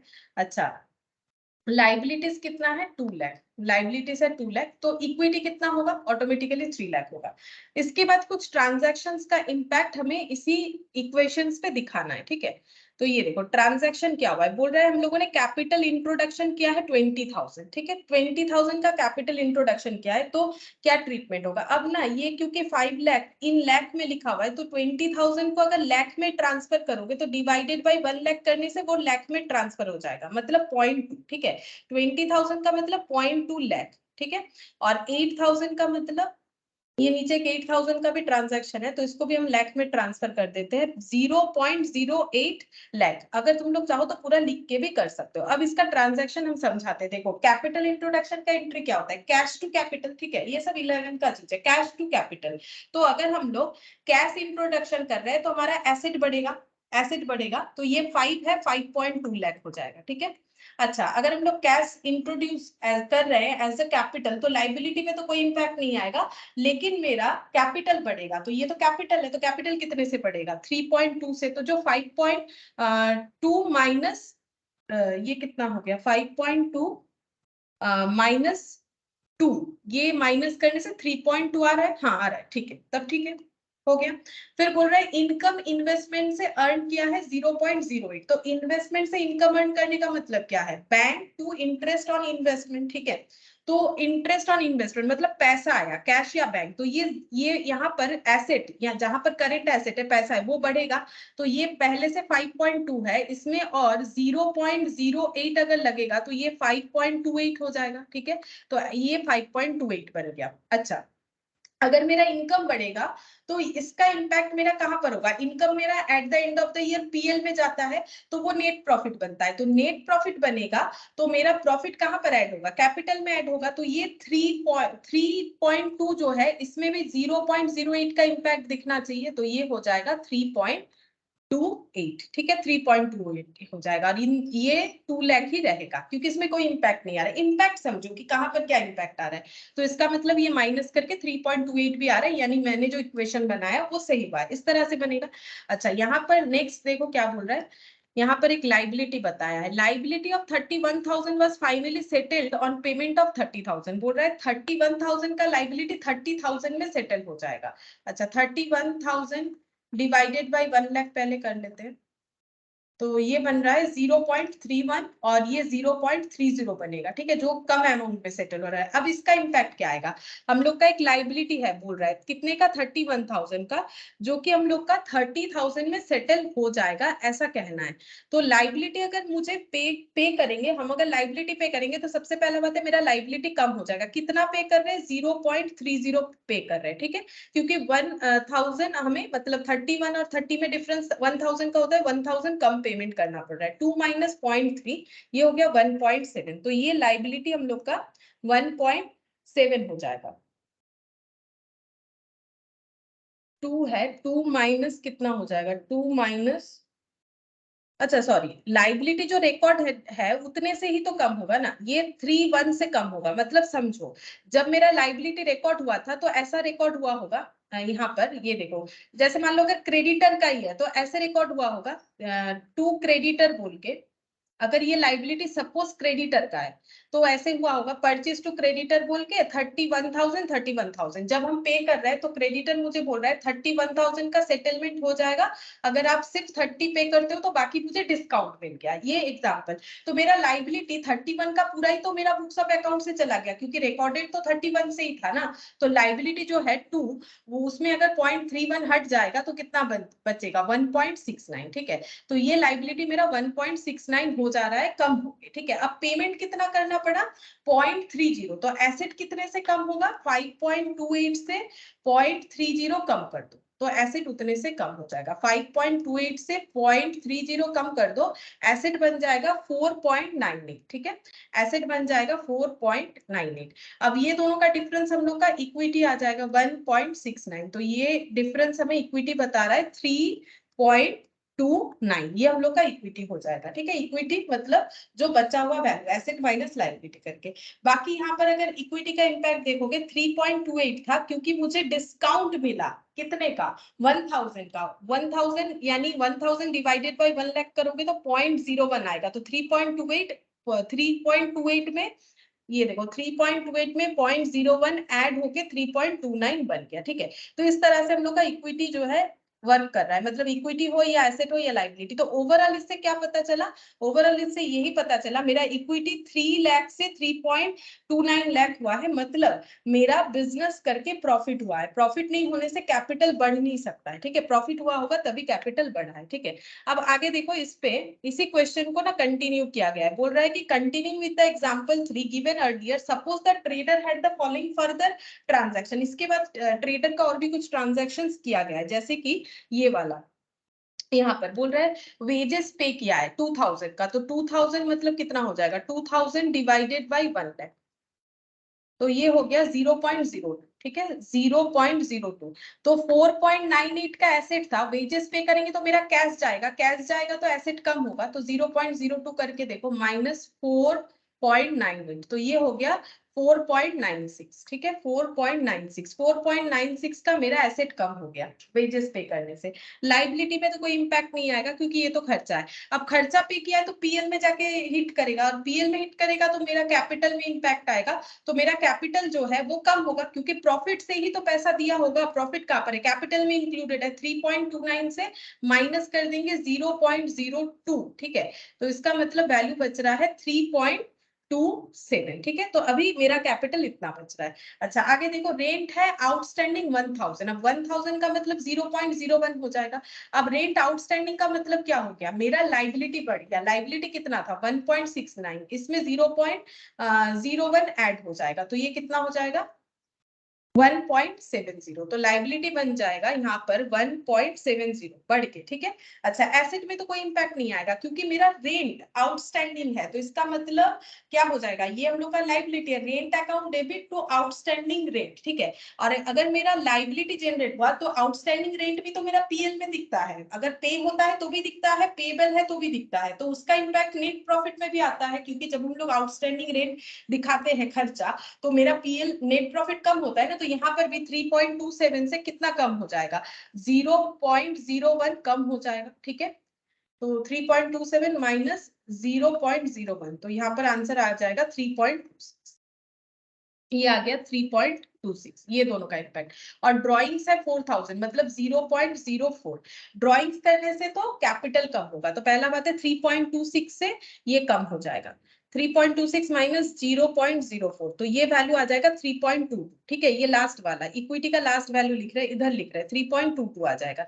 अच्छा, अब ड्रॉइंग्स करने से मेरा कैश भी कम होगा। 4.96 था, 4.96 था, उसमें से 0.04 कम हो जाएगा, तो कितना बचेगा 4.92। और लाइबिलिटी में कोई इंपैक्ट आएगा नहीं, तो देख लो ये इतना ही बन रहा है, मतलब इक्विटी 3 था, अभी इक्विटी कितना था, ये तो एकदम स्टार्टिंग में था, हम लोग यहाँ तक क्वेश्चन को कंप्लीट कर चुके थे अकॉर्डिंग टू एग्जांपल 3, फिर कंटिन्यू कर रहे हैं। तो जब हम लोगों ने एग्जांपल 3 कंप्लीट किया तब हम लोग का इक्विटी 3 लाख से 3.29 हुआ, अब हम लोग का इक्विटी 3.29 से 3.22 हो गया है, इसका मतलब हम लोग का लॉस हुआ है। ठीक है, कितने का लॉस हुआ है, 0.06, ठीक है, 0.06 लाख का लॉस हुआ है। ठीक है, तो ये ट्रांजैक्शंस जो है नॉर्मल हम लोग करते वही है, लेकिन बिना डेबिट क्रेडिट किए किस तरह से टेबल फॉर्मेट में भी हम लोग कर सकते हैं कंसेप्ट के साथ, वही जस्ट एक बार मैंने दिखा दिया। ठीक है, अच्छा नेक्स्ट यहाँ पर देखते हैं क्या दिया है।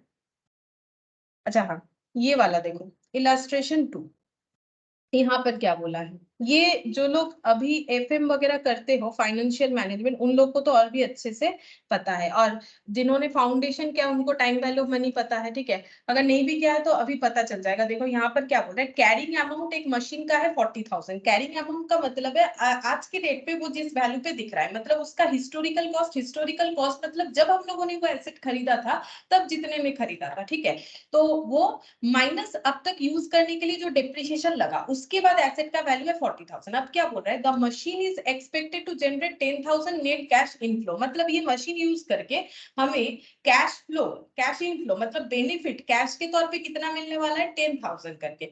नेट रियलाइजेबल वैल्यू और net selling price of the machine on current date is 35,000, आज के डेट पे जिस मशीन का बुक वैल्यू है 40,000, जिससे हमें 10,000 करके कैश इनफ्लो मिलेगा, वो अगर हम लोग बेच दे तो हमें 35,000 मिलेगा। ठीक है, the enterprise required earning rate is 10% per year, तो एंटरप्राइज जो है मतलब जिनके पास ये मशीन है वो चाहते हैं कि उनको इस मशीन से हर साल 10% करके अर्निंग हो। ठीक है, अच्छा अब देखो यहाँ पर बोल रहा है the enterprise can either use the machine to earn 10,000 for 5 years, अब इन्होंने एक 5 इयर्स का जो है मतलब एस्टिमेट किया है कि इनको 10,000 जो अर्निंग होता है इस मशीन को यूज करने पे वो लगातार 5 साल हो, तो यहाँ पर इनको लग रहा है कि मुझे 10,000 का अर्निंग हो, फिर यहाँ पर भी 10,000 का अर्निंग हो, फिर यहाँ पर भी 10,000 का अर्निंग हो, फिर यहाँ भी 10,000 का अर्निंग। ठीक है, 1 2 3 4 5, ठीक है, तो ये हो गया 5 साल तक अगर हमें 10,000 का अर्निंग हो, ये कर सकता है enterprise. This is equivalent of receiving present value of 10,000 for 5 years at a discounting rate of 10% on current date, मतलब क्या बोल रहा है, आज 10,000, एक साल बाद 10,000, 2 साल बाद 10,000, 3 4, ये जो मतलब 1 2 3 4 5 हर 5 इयर्स में जो 10,000 का वैल्यू है, जैसे हम ये कहना चाह रहे हैं कि आज के डेट पे 10,000 का वैल्यू जितना है, एक साल बाद भी 10,000 का वैल्यू उतना नहीं होगा। मतलब 10,000, मान लो एक एग्जांपल देते हैं, एक फोन खरीदना चाहते हो, ठीक है, उस फोन को 10,000 से खरीद पाओगे ऐसा सोच रहे हो, और आज खरीदने गए 10,000 में खरीद लिया। अब नेक्स्ट ईयर भी सेम फोन खरीदना चाहते हो और तुम लोग के पास 10,000 ही है, तो हो सकता है कि उस फोन का प्राइस बढ़ गया because of time value of money, phone का प्राइस नहीं, मतलब जो परचेसिंग पावर है वो कम हो जाता है। ठीक है, चीजों का दाम बढ़ रहा है ना, डिस्काउंटिंग रेट इसे ही बोलते हैं, डिस्काउंटिंग रेट, कि आज मुझे जो चीज 10,000 में मिल रहा है कल नहीं मिलेगा। ठीक है, कल वही चीज खरीदने के लिए मुझे ज्यादा देना पड़ेगा। तो मेरे कहने का मतलब है आज 10,000 का कैश इनफ्लो होना और एक साल बाद एंड 2 साल बाद ये 10,000 का वैल्यू, ये 10,000 का वैल्यू सब इक्वल नहीं है। ठीक है, तो ये कितने से डिस्काउंट हो रहा है, बोल रहा है कि 10% से डिस्काउंट हो रहा है। ठीक है, तो ये 10,000 का वैल्यू 10,000 ही है, ये 10,000 का वैल्यू 10% से डिस्काउंट, फिर 10%, 10%, 10%। ठीक है, अब समझाते 10% डिस्काउंट का मतलब क्या है, 10 डिवाइडेड बाई 100, तो इसका मतलब कि डिस्काउंट है 10 रुपीज। ठीक है, और ये कैश है, तो डिस्काउंट होने के बाद कितना हो जाएगा, नेट वैल्यू हो जाएगा 90 रुपीज। मतलब एक साल बाद जो चीज हमें 100 में मिलेगा वो एक साल बाद लेने के लिए हमें कितना रखना पड़ेगा, डिस्काउंट 10 हो जा रहा है ना, तो हमें इससे ज्यादा पैसा रखना पड़ेगा। ठीक है, तो यहाँ पर अगर 10% का डिस्काउंट हो रहा है तो 1 रुपए के तौर पे भी देख सकते हो। ये देखो 1/10, हम यहाँ पर समझाते हैं 1/10 का मतलब कितना हो गया, 1/10 का मतलब हो गया 0.1, 1 रुपीज 0.1 में डिस्काउंट हो जाएगा। मतलब जो चीज आज 1 रुपए में मिल रहा है कल वही चीज को खरीदने के लिए 1.1 हमें पे करना पड़ेगा, क्योंकि 1 रुपया 0.1 से डिस्काउंट हो जाएगा, या फिर 10 रुपए 90 रुपीज से डिस्काउंट हो जाएगा। जो चीज आज 100 में खरीद रहे हो कल उसे खरीदने के लिए 110 लेना पड़ेगा, कल मतलब कब, एक साल बाद। ठीक है, ये हमें डिस्काउंट रेट बता रहा है। ठीक है, अब देखो ये ₹1 का डिस्काउंट रेट कितना बनेगा, यहाँ पर देखो 1 डिवाइडेड बाई 1.1, ये आ गया 0.909। मैंने 1 डिवाइडेड बाई 1.1 ही क्यों किया वो भी बता देते हैं। 1 डिवाइडेड बाई 1.1 ही क्यों किया, क्योंकि 1.1 रुपीज पे 1 रुपीज डिस्काउंट है, इसीलिए 1 डिवाइडेड बाई 1.1 किया। ठीक है, अच्छा अब ये देखो 2 साल बाद कितना हो जाएगा, ये देखो 0.909। फिर देखो यहाँ पर 1 डिवाइडेड बाई 1.1 फिर डिवाइडेड बाई 1.1, 2 बार करना पड़ेगा। ठीक है, सेकेंड ईयर है, ये देखो 0.26। ठीक है, ऐसे करके तुम लोग अगर कैलकुलेटर पे देखोगे तो ये आ जाएगा। फिर उसके बाद ये वाला आ जाएगा 3 साल का डिस्काउंट, मतलब ₹1 1.1 फिर डिवाइडेड बाई 1.1 सेकेंड ईयर, फिर डिवाइडेड बाई 1.1 थर्ड ईयर। ठीक है, इस तरह से यहाँ पर आ जाएगा देखो 0.75। ठीक है, तो ये डिस्काउंट रेट आ गया। ये सारे डिस्काउंट रेट को अगर हम लोग ऐड कर देंगे, मतलब ₹1 का वैल्यू जो है वो इस तरह से हो रहा है। मतलब आज अगर मेरे पास ₹1 है तो 1 साल बाद हम बोलेंगे मेरे पास 0.909 है। ₹1 है तो क्या हुआ, परचेसिंग पावर इतने में आके रुकेगा। फिर परचेसिंग पावर धीरे धीरे ₹1 का कम होते जाएगा और 5th ईयर के एंड में ₹1 का वैल्यू गिर के इतना आ जाएगा। ठीक है, तो अगर इसी वैल्यू पे हम लोग 10,000 ले रहे हैं, ये ₹1 का हो गया 5 साल वाला वैल्यू। ठीक है, तो हम यहाँ पर देखो दिखाते हैं कितना हुआ, 0.909। ये तुम लोग कैलकुलेट कर लोगे, मैंने दिखा दिया कैसे करना चाहिए, 909। ठीक है, फिर यहाँ पर 0.826 नेक्स्ट ईयर का वैल्यू, फिर 0.751, मतलब ₹1 का वैल्यू देखो धीरे धीरे कम होता जा रहा है 10% डिस्काउंटिंग करके। फिर 0.683। ठीक है, फिर यहाँ पर हो जाएगा 0.621, तो ये हो गया 3.79। ठीक है, 3.79। अब सोच के देखो ₹1 5 साल बाद तो ₹5 होना चाहिए, लेकिन हो रहा है 3.79। क्यों, क्योंकि ये वैल्यू इसका कम हो रहा है। तो ₹1 अगर 5 साल बाद इतना हो जाएगा तो 10,000 का वैल्यू 5 साल बाद कितना होगा, इंटू 10,000। ठीक है, इंटू 10,000 करो 37,900 हो रहा है, ना कि 50,000, क्योंकि 10 अगर हमें रिसीव हो रहा है तो हम लोग तो बोलेंगे 5 साल में 50,000 रिसीव होगा। नहीं, 50,000 का वैल्यू कहाँ रहेगा, क्योंकि डिस्काउंटिंग तो हो रहा है ना परचेसिंग पावर। तो ये कितना हो जाएगा 37,900। अगर हम लोग एसेट को यूज करते जाएंगे तो हम लोग का एसेट का वैल्यू कितना बनेगा 37,000, मतलब जो कैश इनफ्लो होगा उससे, उसका वैल्यू 5 साल में 10-10 हजार करके अगर मिल रहा है, तो वो पैसा अगर आज की डेट का वैल्यू हम लोग देखें तो 5 साल में 50,000 मिल रहा है, वो तो हमें 10-10 हजार के हिसाब से देख रहे हैं। लेकिन अगर हम लोग सही कैलकुलेशन करें, हमारा फाइनेंशियल नॉलेज लगाए और डिस्काउंटिंग टाइम वैल्यू मनी को भी कंसिडर करें, 10% डिस्काउंट रेट जो कि इस क्वेश्चन में दे दिया है, तो इसका मतलब है 5 साल में 50,000 रिसीव करने का मतलब है आज ही 37,900 रिसीव करना, इससे बराबर है। और अगर हम लोग इस एसेट को बेच देते हैं तो ये नेट रियलाइजेबल वैल्यू कितना देगा, यहाँ पर बोल रहा है 35,000। ठीक है, और इसका जो कैरिंग वैल्यू है, मतलब आज के डेट पे जिस एसेट का वैल्यू 40,000 उसे बेचेंगे तो 35,000 मिलेगा, उसे यूज करेंगे तो 37,900 मिलेगा। अब हमें यहाँ पर कंक्लूजन क्या दिया है, ये बोल रहा है देखो present value of the asset 37,900, ये वाला। ठीक है, एसेट का present value which is called its recoverable value. It is, मतलब एसेट से हम लोग 37,900 रिकवर कर सकते हैं 5 साल पे इसको यूज करके। It is obviously not appropriate to carry any asset at a value higher than its recoverable value। ठीक है, तो एसेट का जो कैरिंग वैल्यू है वो कितना है 40,000। ठीक है, और हम लोग अगर इस एसेट को 5 साल यूज करेंगे तो उससे हमारा रिकवरी कितना आएगा 37,900। मतलब हम लोग का एसेट का वैल्यू हम लोगों ने आज के डेट पे अगर 5 साल का कैलकुलेशंस देखे तो ये हम लोग का ओवर स्टेटेड है। ठीक है, क्योंकि जो ये जब बेचने जाएंगे तो हमारा लॉस होगा, क्योंकि हम लोग 40,000 में रिकॉर्ड कर रखे हैं एसेट को, जबकि इस एसेट से हम लोग 37,900 ही रिकवर कर सकते हैं अगर एंटरप्राइज का 10% अर्निंग जो है इन्होंने सोच रखा है। ठीक है, तो यहाँ पर ओवर स्टेटेड है कि नहीं एसेट का वैल्यू, ये कैसे कैलकुलेट करेंगे वो देखना था। ठीक है, तो एसेट हम लोगों ने 40,000, मतलब डिप्रिसिएशन गलत लगाया है, मतलब डिप्रिसिएशन एस्टिमेशन सही नहीं हुआ है, तभी तो 40,000 दिख रहा है। तो अगर हमें 10,000 का रिकवरी चाहिए, क्योंकि हम लोग क्या कर सकते हैं, हमारे पास 2 ही ऑप्शन है, या तो हम लोग एसेट को 5 साल तक यूज कर सकते हैं या तो 5 साल बाद बेच सकते हैं। ठीक है, तो वही बोल रहा है। तो यहाँ पर हम लोग का एसेट का वैल्यू, इसका मतलब ओवर स्टेटेड है, क्योंकि यूज करने पे 37,900 मिलेगा, जबकि एसेट को हम लोगों ने 40,000 पे रिकॉर्ड कर रखा है, मतलब 2,100 ओवर स्टेटेड है। जब बेचेंगे तो ये हम लोग का लॉस। अच्छा, अब ये जो इलास्ट्रेशन 3 है, ये हम लोग का कौन सा कंसेप्ट है ये बताते हैं। देखो लास्ट क्लास में हम लोगों ने यहाँ पर एक पॉइंट देखा था, देखो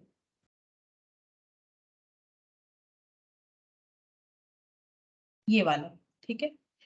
फाइनेंशियल कैपिटल मेंटेनेंस, ये हम लोग किस तरह से कर सकते हैं? फाइनेंशियल कैपिटल मेंटेनेंस इसके हम लोग हिस्टोरिकल कॉस्ट में कर सकते हैं। हिस्टोरिकल कॉस्ट का मतलब क्या था? Opening and closing assets are stated at historical cost, और यहाँ पर करेंट परचेसिंग पावर पे था, तो री statement at closing price using average price indices और फिजिकल कैपिटल मेंटेनेंस। अभी हम लोग ये तीनों चीज का एग्जाम्पल देखेंगे, ठीक है। तो ये तीनों चीजों का एग्जांपल देखेंगे। पहले देख रहे हैं हिस्टोरिकल कॉस्ट, जहां पर बोल रहा है opening closing assets are stated at historical cost. Opening और क्लोजिंग एसेट हिस्टोरिकल कॉस्ट में दिखना चाहिए, ठीक है। तो यहाँ पर पहला ये वाला इलास्ट्रेशन 3, ठीक है। यहाँ पर क्या बोला है? देखो इलास्ट्रेशन 3 में यहाँ पर बोल रहा है ए ट्रेडर, ये थोड़ा सा इधर उधर हो गया, इसको हम ठीक कर देंगे। Trader commence business on 1/1/2001 with 12,000 represent by 6,000 units of certain product at 2 per unit. मतलब एक बिजनेसमैन है जो कि बिजनेस कर रहा है 1/1/2001 से, उनके पास 12,000 रुपीज है, जो क्या रिप्रेजेंट कर रहा है? ये 12,000 रुपीज किस फॉर्म में है? बोल रहे हैं कि इनके पास 6,000 यूनिट कुछ प्रोडक्ट है जो कि इन्होंने 2 रुपीज से खरीदा है। एक्चुअली इनके पास 12,000 रुपीज का स्टॉक है, मतलब इन्होंने अपने पैसे को स्टॉक में कन्वर्ट कर लिया है, खरीद लिया है स्टॉक बेचने के लिए। During the year 2001 he sold this unit at 3 per unit and had withdrawn 6,000। बोल रहा है इन्होंने क्या किया है, वो साल भर में ये पूरे यूनिट बेच डाला, और बेच के इनको कितना मिला है? 3 पर यूनिट करके बेचा है, तो इसका मतलब 18,000 मिला होगा। 6,000 यूनिट बेच दिया 3 पर यूनिट करके। अब यहाँ पर अलग अलग करके कुछ कैलकुलेशंस देके समझाया है। हम बोल रहे हैं कि क्वेश्चन को कैसे सॉल्व करना चाहिए, ठीक है, इस तरह के क्वेश्चन को।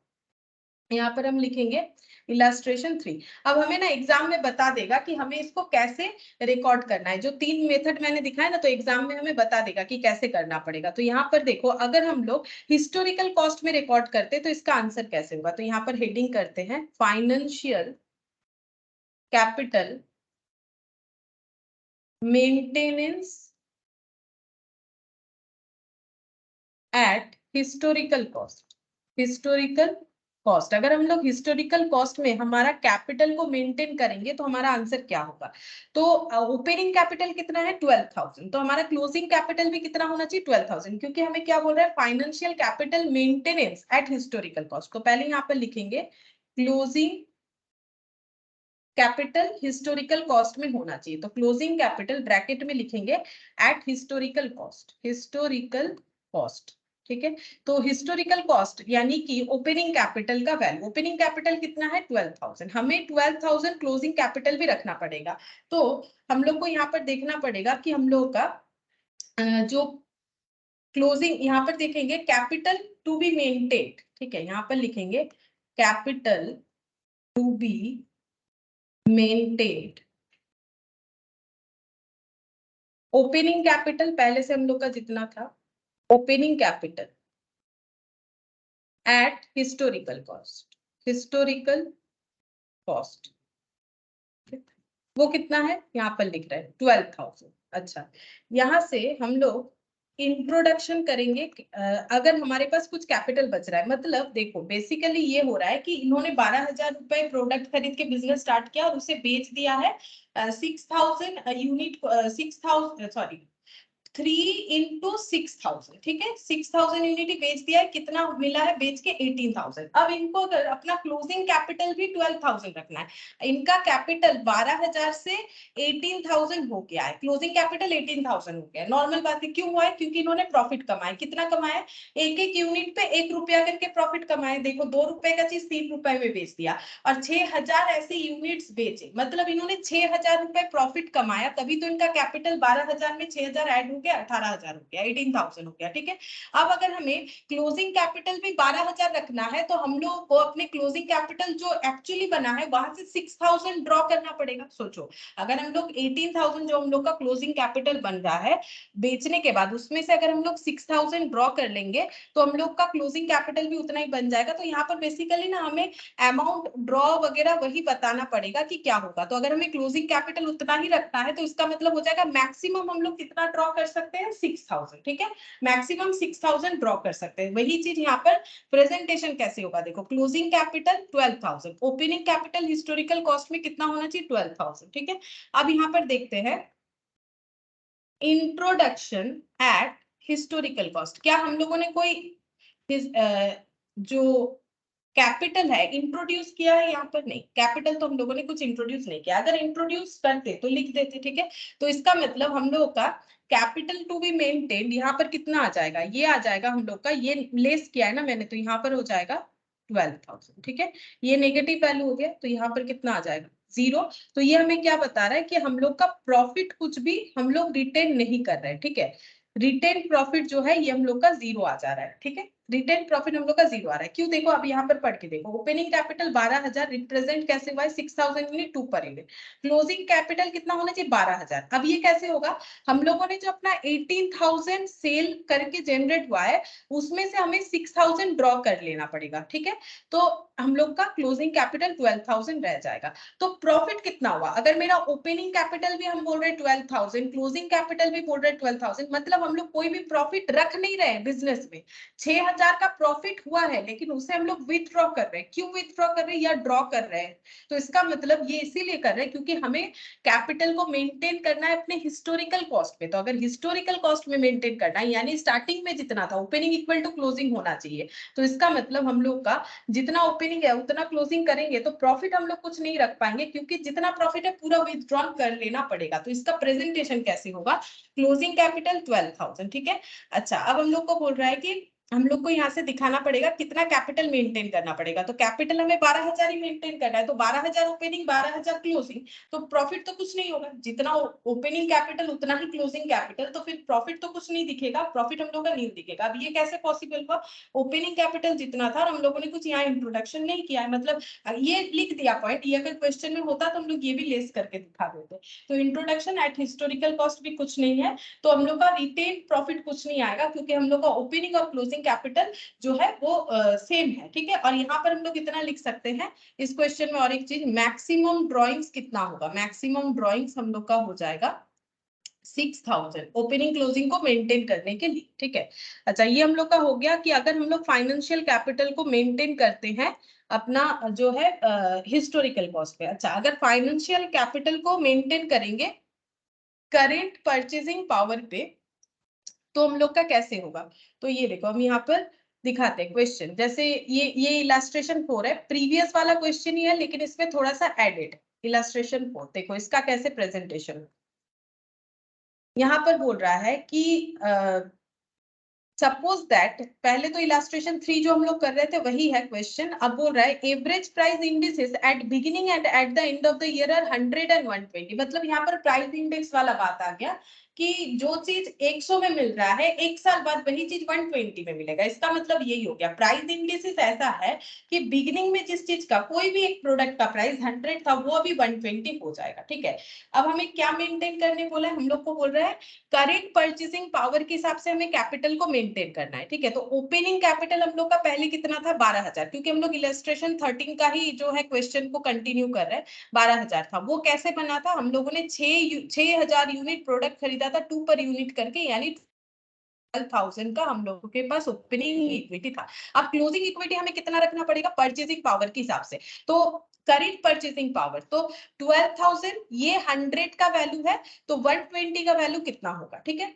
तो 12,000 अभी करंट वाला वैल्यू है जो कि 100 को रिप्रेजेंट कर रहा है, तो फिर 120 का वैल्यू कितना होगा, 14,400, ठीक है। 14,400 होगा। इसका मतलब अगर हम लोग का क्लोजिंग कैपिटल हमें पर करेंट परचेसिंग पावर पे रखना है तो क्लोजिंग कैपिटल इतना रखना पड़ेगा। अब हम लोगों ने सेम क्वेश्चन ही किया है, तो सेल करके अगेन हम लोगों ने कितना कमा लिया, 6,000 इंटू 3 यानी 18,000 बन चुका है। अब अगर 80,000 क्लोजिंग कैपिटल को मुझे 14,400 बनाना है तो कितना ड्रॉ करना पड़ेगा, कितना ड्रॉइंग्स कर सकते हैं, 18,000 माइनस 14,400, तो मैक्सिमम हम लोग 3,600 ड्रॉ करेंगे। ठीक है, अगर हम लोग 3,600 ड्रॉ कर लेंगे 18,000 से तो हम लोग का closing capital current purchasing power के हिसाब से आ जाएगा। ठीक है, तो मैक्सिमम ड्रॉइंग्स हम लोग कितना कर सकते हैं, यहाँ पर 3,600 मैक्सिमम ड्रॉइंग्स कर सकते हैं। ठीक है, अब इसको लिखना कैसे है, देखो इसको लिखेंगे कैसे यहाँ पर, तो हम लोग का प्रॉफिट कितना रह जाएगा, तो अगर 3,600 ड्रॉ करेंगे तो प्रॉफिट कितना रह जाएगा, प्रॉफिट कितना है 6,000, वो भी देख लेते हैं, 1 रुपया करके प्रॉफिट है 6,000, उसमें से अगर 3,600 ड्रॉ कर लोगे तो हम लोग का प्रॉफिट कितना रह जाएगा, प्रॉफिट रह जाएगा 2,400। ठीक है, यही दो चीज निकालना पड़ता है कि प्रॉफिट कितना रह जाएगा और हम लोग मैक्सिमम कितना ड्रॉ कर सकते हैं। अब इसी चीज को हम यहाँ पर करके दिखा देते हैं प्रेजेंटेशन के साथ। हम लोग को क्लोजिंग कैपिटल को जो है करेंट परचेसिंग पावर के हिसाब से रखना है, तो यहाँ पर हेडिंग करते हैं financial capital maintenance at current purchasing power.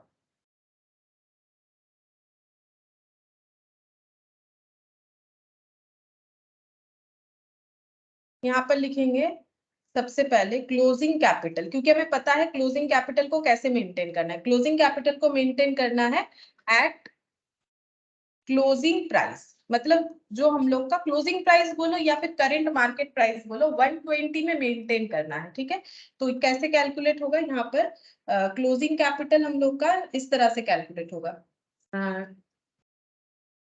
यहाँ पर एट क्लोजिंग प्राइस लिखते हैं। ठीक है, मतलब ये लिखते हैं पहले। ठीक है, मतलब ये जो बोल रहा है suppose that average indices at the beginning eight the end of the opening capital, इसे हम लोग लिख लेते हैं ओपनिंग।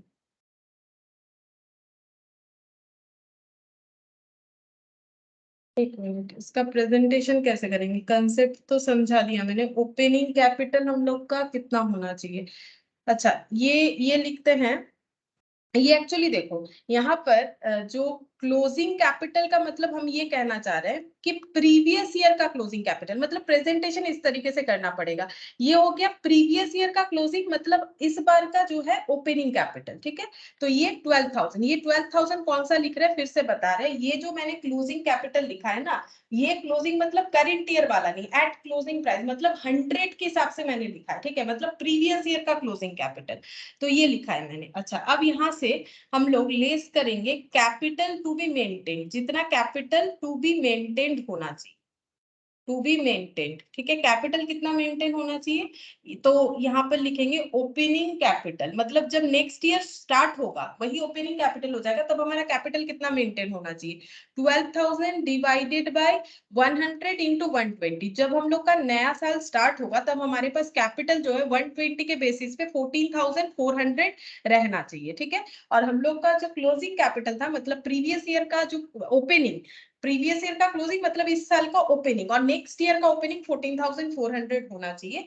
अब यहाँ पर हम लोग लिखेंगे कि कुछ इंट्रोडक्शन हमें करना पड़ेगा, करने का जरूरत नहीं है, क्योंकि 14,400 मेंटेन करने के लिए इंट्रोडक्शन का जरूरत नहीं हो रहा है। क्यों नहीं हो रहा है, क्योंकि हम लोग को मेंटेन करना है 14,400 और हम लोगों ने इस बार क्लोजिंग कैपिटल वैसे ही 18,000 बना डाला है। ठीक है, 6,000 यूनिट 3 रुपीज में बेच के, तो इंट्रोडक्शन करने का जरूरत नहीं है 14,400 बनाने के लिए, क्योंकि हम लोग प्रॉफिट से विथड्रॉ कर सकते हैं, तो इंट्रोडक्शन का कोई जरूरत नहीं होगा। इंट्रोडक्शन एट क्लोजिंग प्राइस, हमें यहाँ पर ऐसा कुछ भी अमाउंट का जरूरत नहीं होगा, तो यहाँ पर हो गया 14,400। तो कितना प्रॉफिट हम लोग रख पाएंगे, ठीक है, यहाँ पर लिखते हैं रिटेन्ड प्रॉफिट और लॉस। ठीक है, तो यहाँ पर नेगेटिव में आंसर आ रहा है 2,400। इसका मतलब क्या हुआ, इसका मतलब ये हो गया कि 18,000 में से अगर हम लोग कितना लेंगे, तो ये देखो 12,000 प्लस 14,400 बनने के लिए हमें यहाँ पर कितना इंट्रोड्यूस करना पड़ेगा, 2,400, है ना, तो ये बन जाएगा 14,400।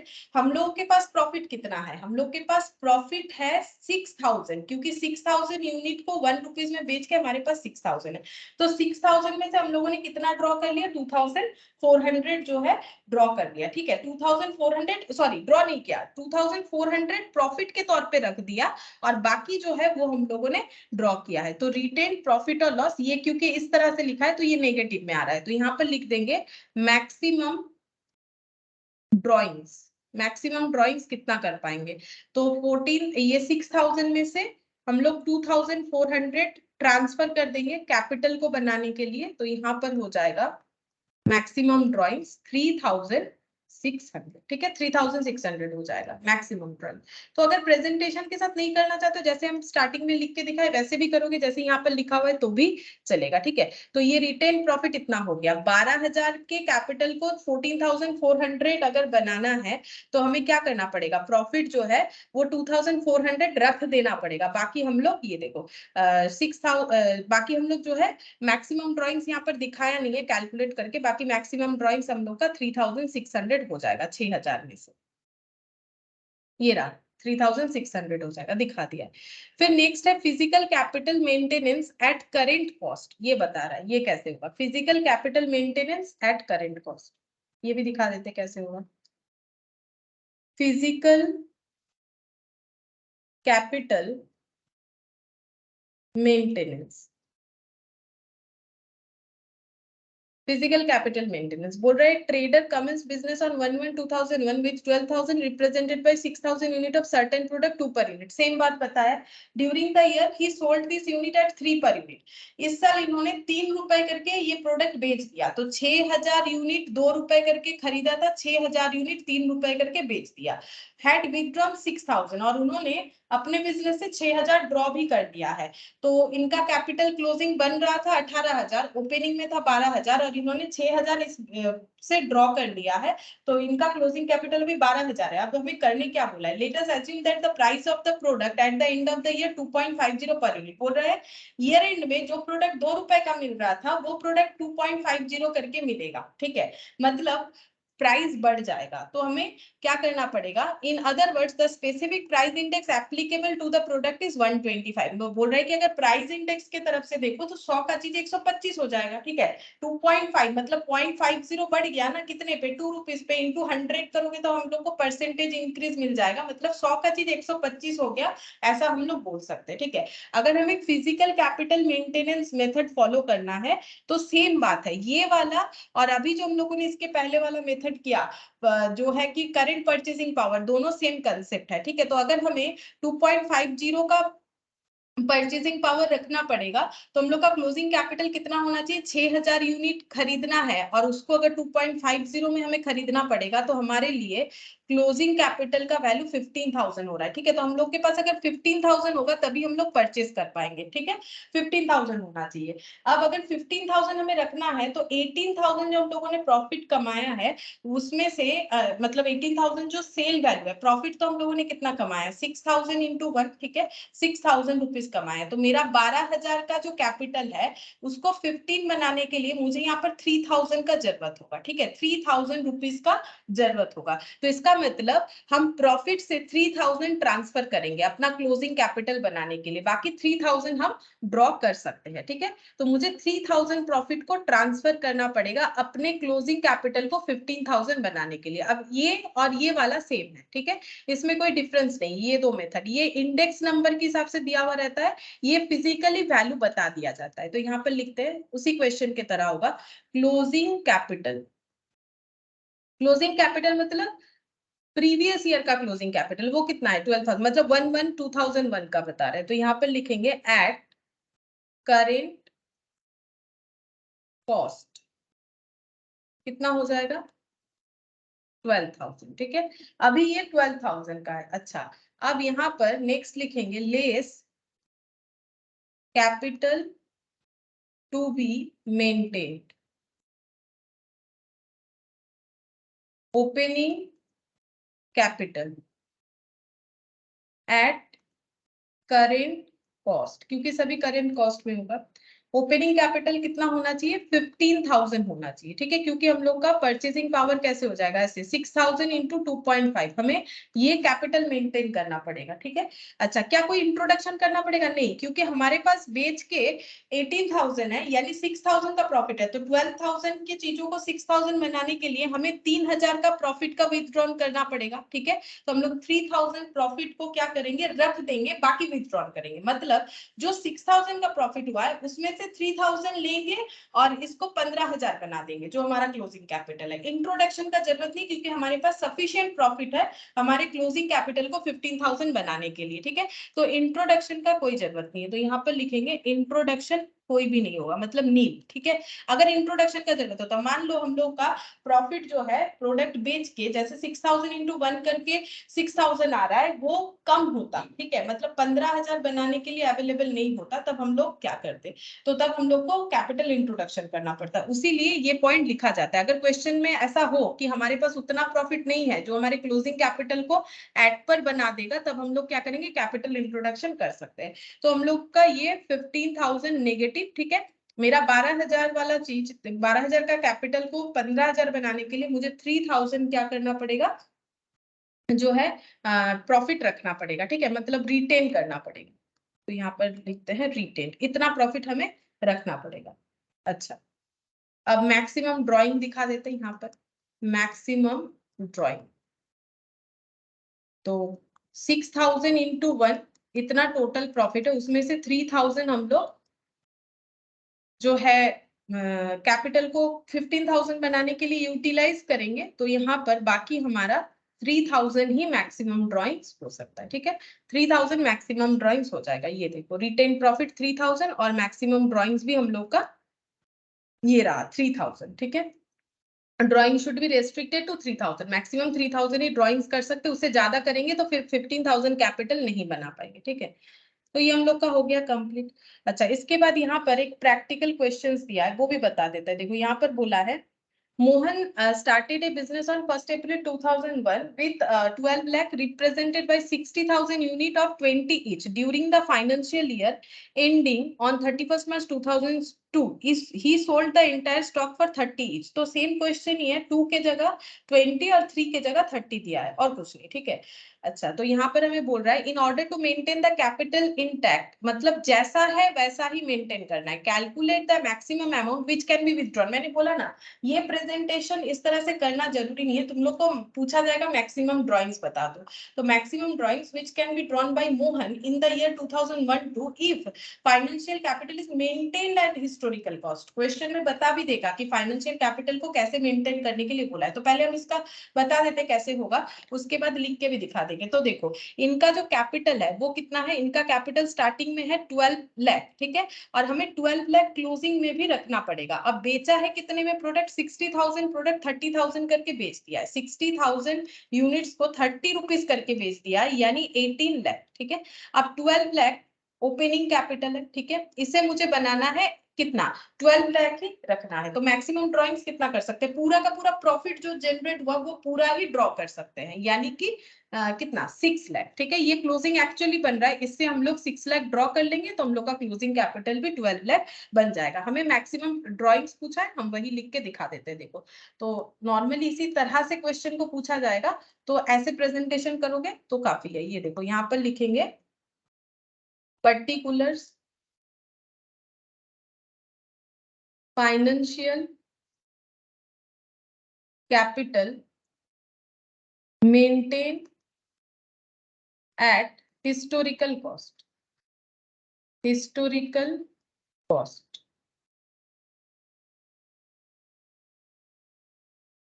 यहाँ पर पहले लिखेंगे क्लोजिंग इक्विटी, मतलब कितना बना। देखो, ये सिंपल प्रेजेंटेशन का तरीका है। 30 रुपीज का सेल किया हम लोगों ने 60,000 यूनिट का, ठीक है, तो हम लोग का 18 लाख हो गया। अच्छा, अब ओपनिंग कितना है, ओपनिंग इक्विटी है 60,000 यूनिट इंटू 20 करके, यानी कि 12 रुपीज 12 है। अच्छा, अब यहाँ पर लिखेंगे permissible drawings to keep capital intact, मतलब जैसा था वैसा ही कैपिटल रखना है, तो कितना ड्रॉइंग्स हो सकता है?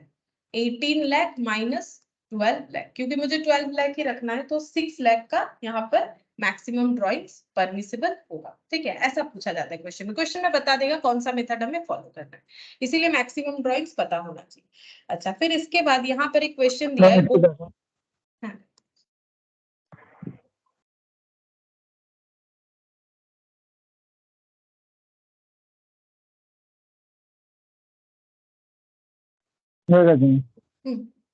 अच्छा, अब देखो नेक्स्ट यहाँ पर क्या बोल रहा है। Opening balance sheet of mister A is shown the average aggregate value of asset liabilities and equity 8 lakh 3 lakh 5 lakh, मतलब वैसा क्वेश्चन जैसे मैंने एक दिखाया था। ठीक है, यहाँ पर दिखा देते हैं। तो इनके पास एसेट है, asset minus liability equal to हो जाएगा इक्विटी। ठीक है, तो यहाँ ट्रांजैक्शंस लिख देंगे। ओपनिंग जो है वो कैसा है, देखो ओपनिंग में एसेट कितना है, ओपनिंग में एसेट है 8 लाख और लाइबिलिटी है 3 लाख, ये सब इन लाख होगा। ठीक है, ये हो गया हम लोग का 5, ये पूरा का पूरा इन लाख। अच्छा, अब ट्रांजैक्शंस जो भी हो रहा है, जैसे पहला transaction earn 10% dividend on 2000 equity shares held of 100 each, तो यहाँ पर लिखेंगे डिविडेंड अर्न, डिविडेंड अर्न।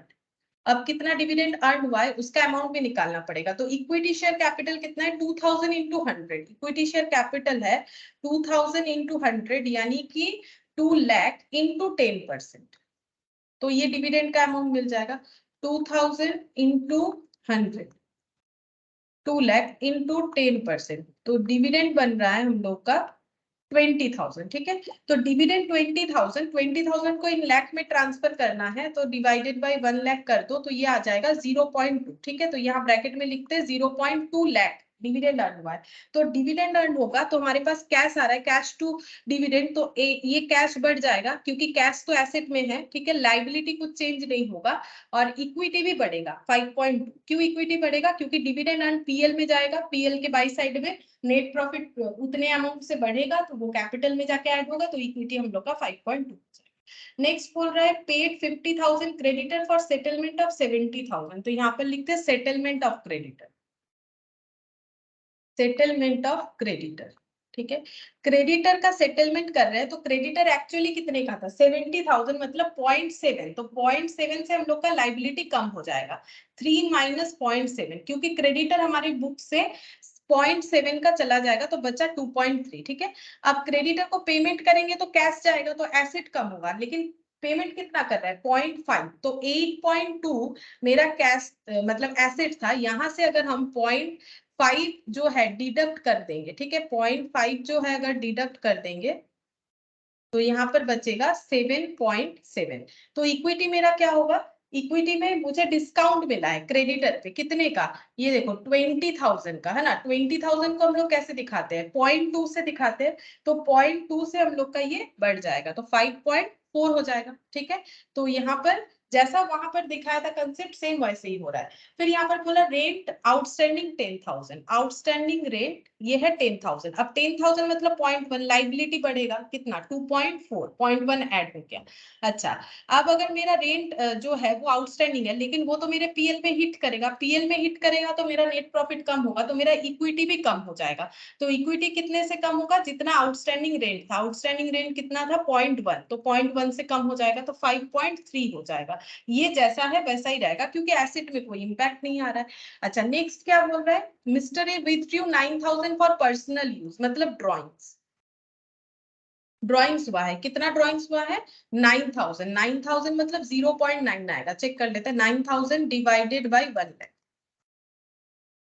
तो 0.09। अब क्या करना पड़ेगा, अगर हम लोग का 0.09 का ड्रॉइंग्स हुआ है तो एसेट कम होगा कितने से 0.09 से, तो 7.7 माइनस 0.09, तो ये कितना हो गया 7.61, इतने से हमारा एसेट कम होगा। लाइबिलिटी में कोई इंपैक्ट नहीं आएगा, इक्विटी जो है वो क्योंकि ड्रॉइंग्स करोगे तो कैपिटल कम होगा, तो कैपिटल कम हो जाएगा 5.3 माइनस कितना हो रहा है, ये कितना ड्रॉइंग्स बताया था हम लोग का माइनस 0.09, तो ये बन जाएगा 5. ठीक है, वैसे तुम लोग लेस करके भी लिखोगे तो 5.21 ही आएगा ये दोनों का, लेकिन मैंने सारा इम्पैक्ट जो है जैसे होगा एक के बाद एक इस तरह से बता दिया। अच्छा, एंड लास्ट क्वेश्चन ये वाला, ठीक है। यहाँ पर बोला है कि क्वेश्चन 3 में वही, अगर गोइंग कंसर्न हो और ना हो तो हमें कैसे रिकॉर्ड करना है। Balance sheet of Anurag trading company, यहाँ पर एक बैलेंस शीट दिया हुआ है, एडिशनल इंफॉर्मेशन ये सब दे रखा है। .1,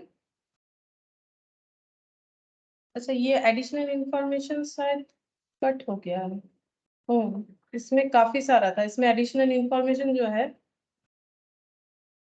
2 ही इंफॉर्मेशन है। एक सेकंड, इसमें 5-6 इंफॉर्मेशन था। ये मेरा यहाँ से, ठीक है कोई बात नहीं, इसको देखते हैं क्या कर सकते हैं। यहाँ पर पहले बना लेते question number 3, profit and loss. हमें प्रॉफिट एंड लॉस बोला है, बैलेंस शीट बोला नहीं था, ठीक है। इस क्वेश्चन में profit and loss account of अनुराग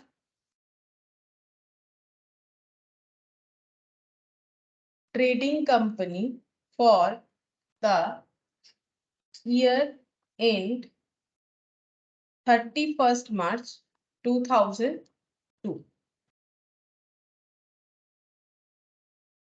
सिर्फ पीएल अकाउंट बनाने के लिए बोला है। अच्छा, तो जो भी डेटा मिल रहा है अभी जितना लिखा हुआ है वो करते हैं, फिर 2 या 3 पॉइंट है वो हम प्रोवाइड कर देंगे। देखो यहाँ पर बोल रहा है कि ओपनिंग, पहले ओपनिंग स्टॉक लिखेंगे 36,000। हमें क्वेश्चन को सॉल्व करना है एज्यूमिंग नॉट गोइंग कंसर्न, मतलब एनआरबी पे वैल्यू करना है, नॉट गोइंग कंसर्न पे वैल्यू करना है हम, ठीक है। एनआरबी पे वैल्यू करना होगा, तो यहाँ पर पहले opening stock to opening stock, तो ओपनिंग स्टॉक कितना आ जाएगा, ओपनिंग स्टॉक आ जाएगा 36,000। अच्छा, इसके बाद आना चाहिए परचेज, ठीक है। सेम टाइप ऑफ क्वेश्चन ही है, लेकिन परचेज पे अगर कोई इंफॉर्मेशन होगा तो परचेज पे, एक सेकेंड, 2 पॉइंट है यहाँ से, ये कुछ पॉइंट्स हट गए,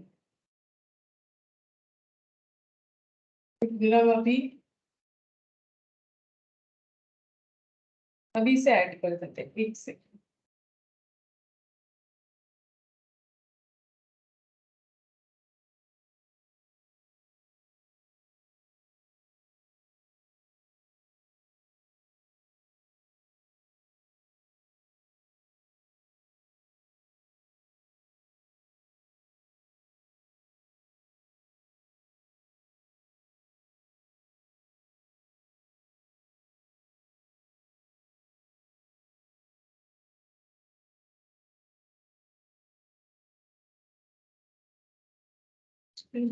वो है, अच्छा है, मुझे वही लगा, मुझे लगा कि ऐड नहीं हुआ है, चलो ऐड हुआ है, मुझे लगा ऐड नहीं हुआ, ठीक है। तो यहाँ पर देखो बोल रहा है कि the cost and net realised value of stock were 34,000 and 38,000, ठीक है।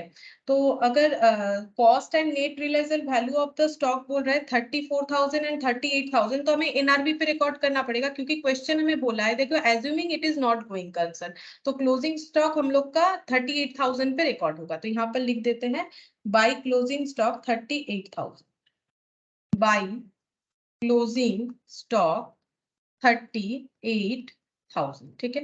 अच्छा, इसके बाद बोल रहे हैं जनरल एक्सपेंसेस 16,500, ये रिकॉर्ड कर देंगे नॉर्मल, टू जनरल एक्सपेंसेस 16,500। और क्या है, deferred expenditure normally amortized equally 4 years starting from financial year 001 5,000 per year. यहाँ पर बता दिया है कि deferred revenue expenditure, deferred expenditure जो है उसे हमें क्या करना है 5,000 करके राइट ऑफ करना है 4 साल में, और ये राइट ऑफ स्टार्ट हो चुका है 2001 से। अब यहाँ पर एक बार देखते हैं, देखो डेफर्ड एक्सपेंडिचर कितना है 15,000 है। अब हम लोग को कितना राइट ऑफ करना है उससे कोई मतलब नहीं है, क्योंकि गोइंग कंसर्न नहीं है बिजनेस, तो पूरा का पूरा राइट ऑफ हो जाएगा। तो यहाँ पर लिखेंगे टू डेफर्ड एक्सपेंडिचर, क्योंकि फ्यूचर में राइट ऑफ करने का तो कोई मौका नहीं मिलेगा, तो जितना है पूरा का पूरा राइट ऑफ करना पड़ेगा, ठीक है। अच्छा, पीपी जो है, पीपी का एनआरबी में रिकॉर्ड होगा, बैलेंस शीट तो बनाने बोला नहीं है, तो डेप्रिसिएशन रिकॉर्ड कर देते हैं टू डेप्रिशिएशन, डेप्रिशिएशन कितना रिकॉर्ड होगा, पीपी का वैल्यू है 69,000, एनआरबी है 64, तो 69 माइनस 64 यानी कि 5,000 का NRB record, sorry depreciation record होगा। अच्छा, फर्म का सेल परचेज बता रहा है 5 लाख और 4.50, तो यहाँ पर लिखेंगे सेल्स और purchase, by sales 5 lakh, firm का सेल्स बता रहा है 5 लाख, ठीक है, और परचेज 4.50, तो यहाँ पर लिखेंगे टू परचेज 4.5 मतलब 4,50,000, ठीक है, 4,50,000, ये भी रिकॉर्ड हो गया।